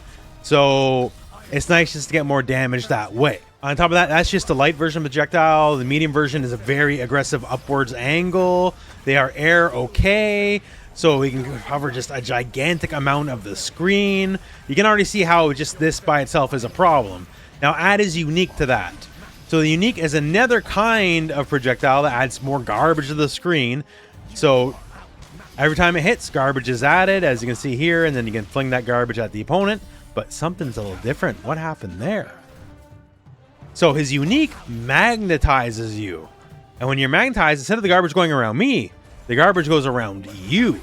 And it causes additional hit stun. And now, okay, we get the magnetism up here. Okay, it's on you. I'm going to shoot you. I can combo into my own projectile from full screen. So now all of a sudden, okay, and on top of the projectile potentially doing more damage because of the charge, I'm getting more hits in. And say I add something with more hit stun like the enhanced version. Now I just go into my level 1 super from full screen, and now all of a sudden I'm getting full combos from full screen thanks to my zoning. So yeah, the zoning is really good. And the angles you can toss this bad boy at are kind of ridiculous. Like, it's very difficult to get around this by traditional like movement means. Like, you can use some of your like universal mechanics like the super dash to get around it because it's projectile vulnerable. But between this, the angles he's got, the stuff he can do, like, it's difficult to navigate the maze Magneto can put around. Like, he can do some stuff. And kind of everything he does either revolves around the garbage or the magnetism one way or another. Like, his Cortical back series here, it's like big old kind of magnetic dunk one way or another, right? By itself, say this is the medium version, can't get anything. But if I got some garbage on the screen, it uses that garbage, gets more damage, and changes the bounce properties. And now all of a sudden, with say a medium attack here, it'll keep me closer because it's using the garbage. And now I can get combos from it. And so this is doing more damage thanks to the garbage, but it's also changing the property of the move thanks to the garbage. And say I got a lot of garbage on the screen now, right? Now the property is going to change again, and now that bounce is going to be a gigantic bounce. So I can just like jump up and get air combos or something like that. More garbage on screen you have, the more rewarded you are. So let's talk about that command grab. So he has a command grab, right? And it says here 17,000 damage. When you put a command grab and you land it, you automatically fill the screen with garbage. And command grabs use the garbage to add damage to the command grabs. So now if the screen's full of garbage, you do more damage. That's great. So it's a way to put garbage on the screen, and it's also a way to use that garbage for more damage. Awesome. Also, the magnetism. So if you're magnetized, the light version of command grab will suck you in against your will. So you can be pretty far away, as you can see here. You're still getting grabbed. Like, Magneto is inevitable in that kind of way, right? So when you're magnetized, you're kind of always in command grab range. The only weakness is this. The light version is the slower version. So even point blank is 28 frames. It's kind of slow, right? You do have a fast version with the enhanced grab, but some of the other characters with command grabs, they can have a fast version without needing to spend meter. Magneto has to spend meter. The medium version is an anti-air, so you don't quite get the same out of it, but still, it's effectively a long-range command grab, or if you're just willing to spend meter, you have a quick command grab on demand. Then he also has another special that can apply metal at specific points of the map. As you can see here, this is light, this is medium, it's fixed by the way, but if you enhance it, then it'll appear wherever the opponent is. And again, just like everything else, it's enhanced by having metal on the screen. So now the metal here, if I have it, it'll bring him in and it'll combo it into him, right? So all of a sudden I'm getting more bang for my buck. And again, if I'm magnetized, now the metal will just appear on top of their head if they're magnetized. So again, more garbage on screen, more magnetism, the better. All your moves benefit from it. He also has Charge Heavy, which is a unique normal. By the way, his range is pretty okay. It's not best in class or anything, but it has pretty okay range on some of his normals. But the Heavy, but if you hold it, it'll magnetize the enemy, create a piece of garbage. And it'll do this even on block. Now, it is negative on block, but you'll apply the magnetism on block, right? So there's a couple things you can do to make that safe now. Say you have a piece of garbage on the screen. So when you're magnetized and you toss your projectile, the garbage goes on them, right? And that changes the frame data on projectiles. So normally, like, that's safe enough, sure. But with the garbage, all of a sudden that went from negative to plus on block. So basically, the more stuff you got on screen here, the better you can do, because you can turn negative frames to plus frames. You can do a lot. The only difference is, negative is you have to set up shop, right? You need garbage on screen. You need a way to magnetize them. The only way to magnetize them on block is with the Charge Heavy. But the unique will magnetize on hit, but you just got to hit them. And it is a somewhat slower projectile, but it is a somewhat slower projectile that will create scrap for you every time it hits, on block or not. But when they are magnetized, that's great, because then all of a sudden, you know, you can do some really fun stuff. So that's really good. Also to mention his 100-meter super. His 100-meter super will magnetize them and create all the pieces of scrap you can max out the screen with. So basically, if you hit your level 100, you have every resource you could want. So just keep that in mind, because it's very, very handy. But yeah, Magneto is a very interesting character, has very dominant zoning, covers every angle, and very well at that. Like, dude is just a threat, because, like, how can you even deal with that? Not many people can combo from full screen. Just off a simple unique toss from literally full screen, Magneto can, right? So, dude is a zoner's zoner. I finally finished Spider-Man!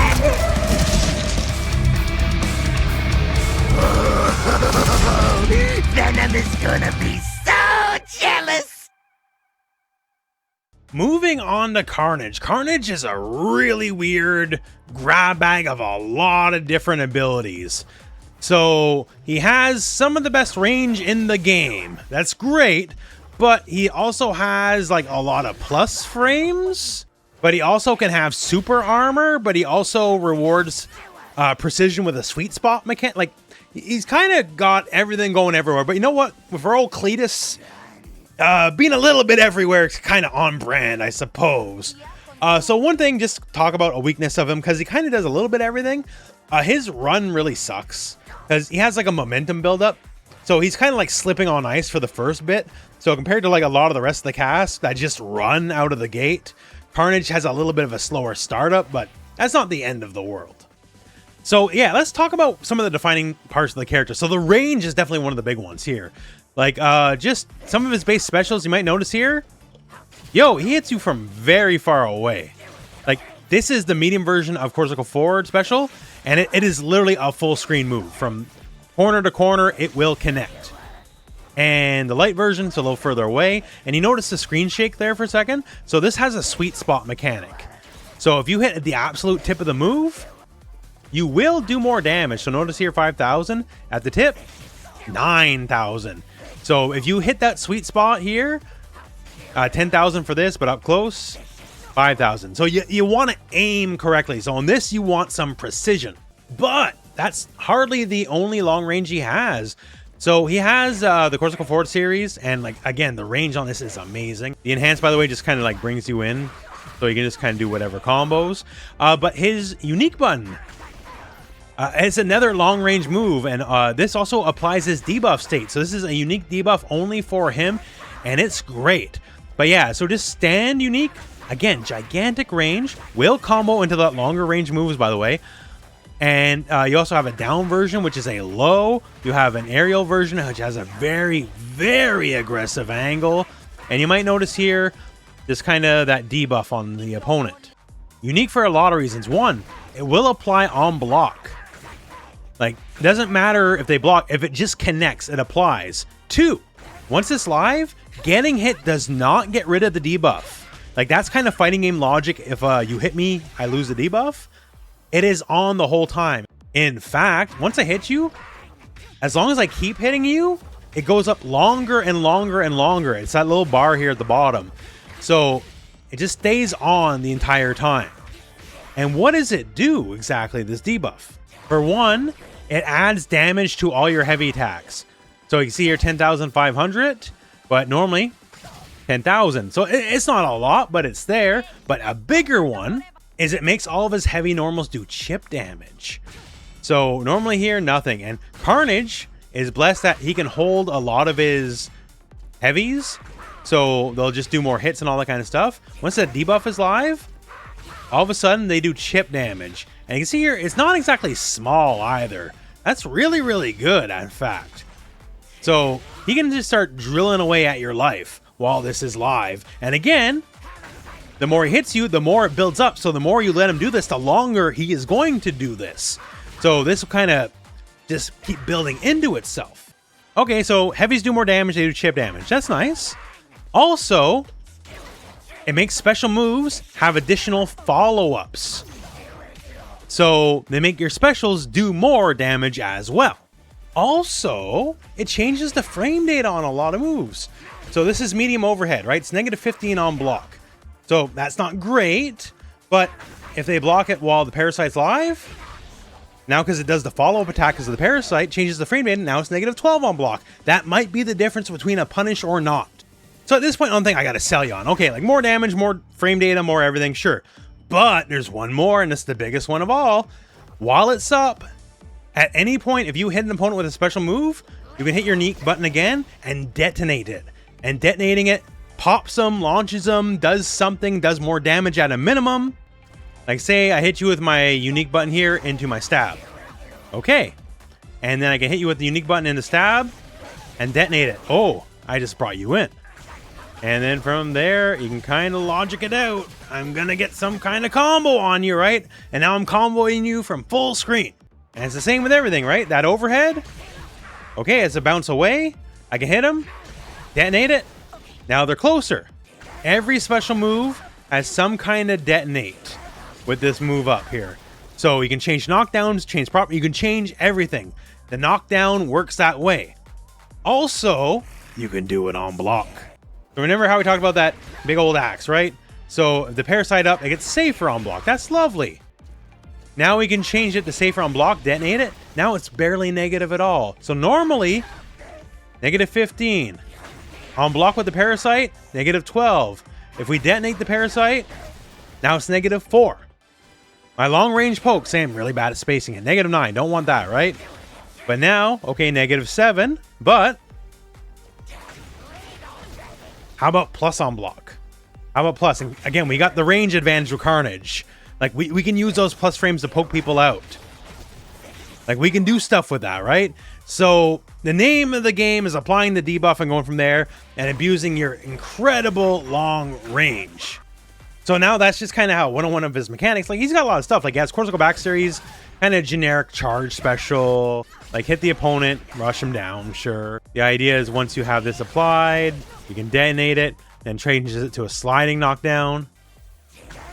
And now all of a sudden here, when you start detonating it, your sliding knockdown, you can combo from it, right? So, really good. The overhead we keep talking about here. So the overhead has super armor, weirdly enough. So the armor frames are very specific. He's not Hulk or nothing, right? But he has it, and he can also hold the axe to extend the armor frames. And holding the axe too, the medium version anyways, causes a nice big bounce, which you can use in combos if you say a delay, crouch heavy, and just kind of go from there, right? So combo structure, that's up to you, but like you can actually use that big old bounce for your combo structure. Other fun stuff like this air cortical back special, plus on block if you do the medium version. But yeah, you can kind of like Tiger Knee it if you need on-demand plus frames. So again, Carnage is just a great grab bag of stuff. Add to the fact this 100-meter super goes full screen. So if you're looking for like a reaction check, it won't do as much damage from full screen, but you can use it. But yeah, if you're looking for long range, keep away, limb zoning, yet also up close plus frames with a bunch of chip pressure, which is kind of weird and at odds with each other, but Cletus Cassidy is a man who forever at odds with himself, I suppose. Carnage is that character because he's just cool like that. Finally, I beat Spider-Man. Now, no one can stop me. I call this the Gwen Stacy Special. Sayonara, Spider. And finally, the Green Goblin. So in a game full of unique characters, Goblin, he still might take the cake. So he's a stance character, and his stance is basically unrestricted flight with the glider. The only negative, if you will, is it cannot be forever, as it has a glider gauge. And while you do things like attack or use some of your special moves, it will eliminate some of your ability to use it. Now, we'll get to the glider again in a moment here, but Norman's certainly not weak when he's on the ground. And in fact, he's got some of the more annoying projectiles in the game. So he has his boomerangs he can toss. And in fact, he can toss them in multiples of 3 if he so chooses. And between medium and light, you can see here medium goes upward angle. Although that last shot kind of throws a little bit of a curve at you and comes around again, right? You can mix and match these various shots. So I can go medium, light, medium, light, medium, like however I want. I can mix and match, which is great because in the air, they also got some weird angles. Like that last shot here of the lights, when I toss my third one, just go straight down. Actually, we're going to borrow the glider here for a second. But basically, like, no matter how high I am up, that last one's always going down for the count, basically. So, good trick shot here from Norman. So, yeah, toss 1 at a time, toss 2, toss 3, mix and match however you want. It's great. One decided weakness, though, because these are very spammable, very annoying. This is what you would call a weak projectile. So this cannot clash with normal projectiles. It will always lose. So if you're looking to go against a normal projectile in a fireball war, you have to burn meter, do the enhanced version of the move, FYI. And yes, the enhanced version also has multiple follow-ups as well. Dragon Punch motion is your pumpkin bombs. What would the Green Goblin be without pumpkin bombs? And the pumpkin bombs have a whole bunch of different effects. 4 to be specific. And they will rotate between the 4. It always goes in a set order. First, the sticky bomb. And the sticky bomb, oh, it's a little sticky. You can't really move too good while the sticky bomb is on you. So if you're kind of looking to curtail people's movement, that's how you do it. After the sticky bomb, well, kind of an all-purpose explosion. Pretty self-explanatory. After that, a poison cloud, which will do DOT damage very rapidly. And it's a poison cloud. So say you block, and by the way, these guys bounce if they are blocked. But say you block, you know, these guys here, the first 2 normal ones, yeah, a little bit of chip damage, sure. The poison cloud, though, is poison. You're just sort of taking that. There's no blocking it. So that one's a little scary if someone's being defensive. And the last one is a big old electricity grenade, and you see on the block stun, that's significant. In fact, here, if it connects, tons of hit stun. You can kind of just go for whatever. And with the boomerangs, you can alternate your pumpkin tosses with the boomerangs. You shoot 1 or 2 and then toss out a pumpkin as well.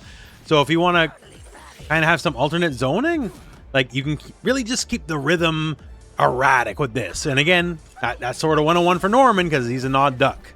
Cortical back special is kind of like the generic lunge a lot of people have. However, the medium and enhanced versions, they're overheads. These guys got to be blocked standing. And also the medium, it's a little slower. It's actually a little bit slower than the universal overhead, but also it doesn't have that giant orange tail. It is completely safe on block. And the enhanced version also is a tumble. Say you hit him, especially near the corner. That tumbles him, and that means easy combos. You just kind of go from there. So a little bit of a mix-up engine here. Not too bad, not too bad. And the mix-ups are only going to get brighter once we get the glider in the equation. But he has another way to burn the glider meter besides just being on the glider itself. You can call it as a special move. That's the down-down series. So down-down light sends the glider in as just basically a big old attack. And just like before, your boomerangs, you can cancel the boomerang hits into any of these down-down specials. So if you're looking for a more classical dunk, yeah, it works out great. That's down-down light.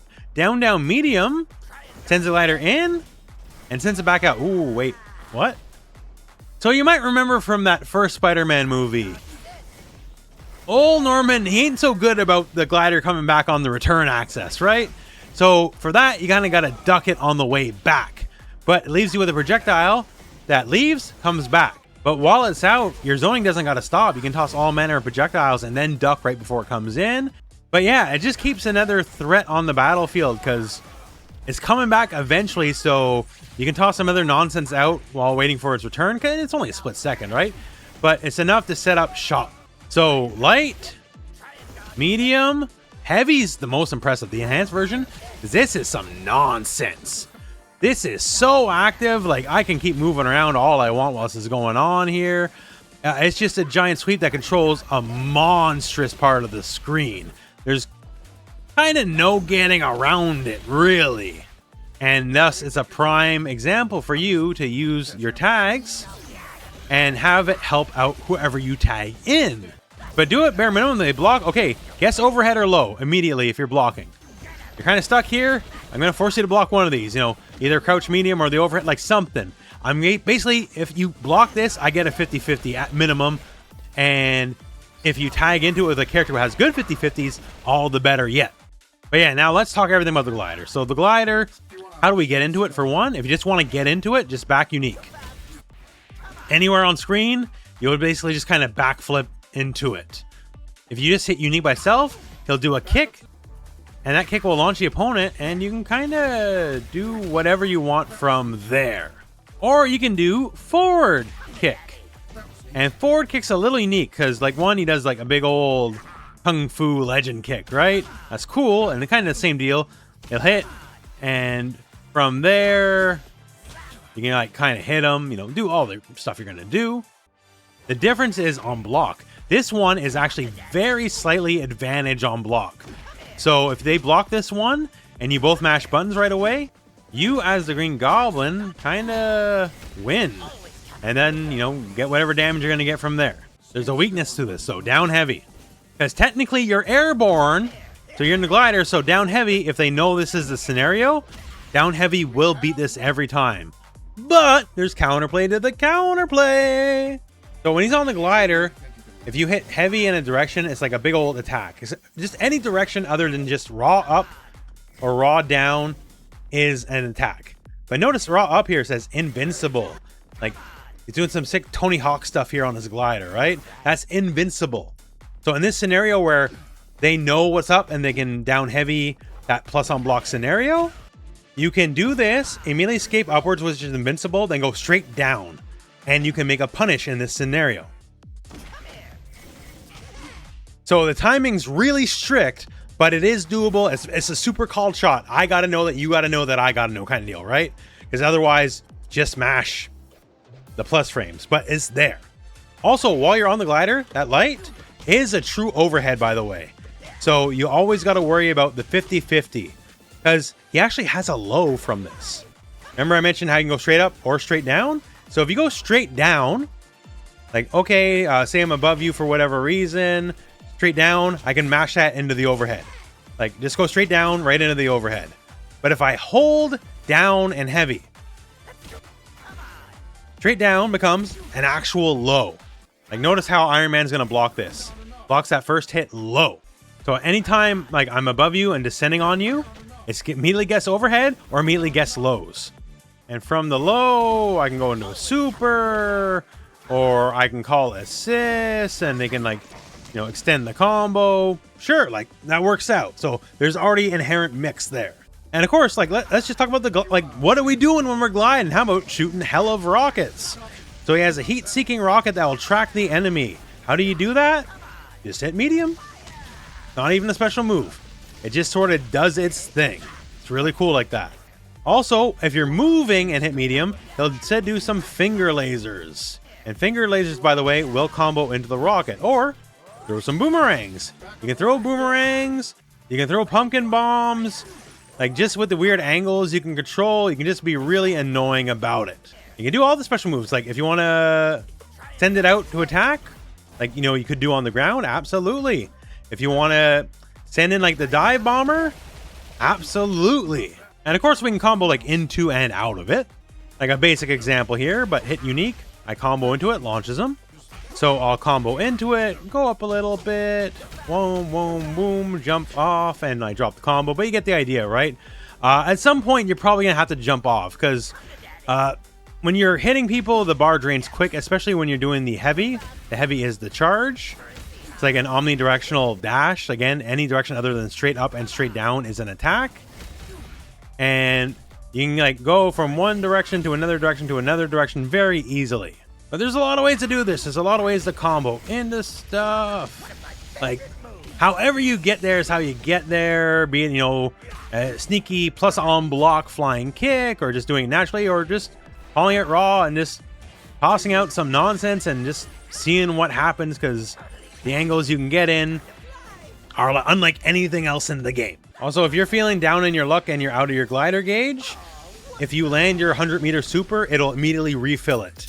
So you'll just be good to go. In fact, after it's done, you're going to start on the glider, and you can kind of just keep the mayhem from there. Although, if you want to jump off, just hit unique, you jump off. So a lot of weird screen control and zoning with the boomerangs. We got the pumpkins, we got the glider calls, and of course, naturally, we got the glider itself, right?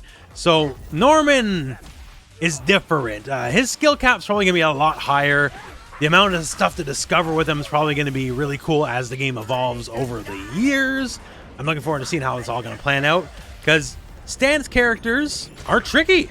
Like, especially ones that literally fly and shoot rockets. So we'll figure out how it just works out in the end. But that is the Green Goblin. And that is the Choose a Main video. I hope this video has helped you out in just figuring out how the roster works in this overview of what everyone is capable of. I'm sure this video is long. I still got to edit the video together. But, you know, for a longer video, hey, please leave a like. It sincerely helps out the video a lot. But that said, now at the end of this very long video, I'm sure that's it for the video, and that's it for me. So thank you very much for watching. Hope this video has found you well, and go out and play some Marvel Tokon.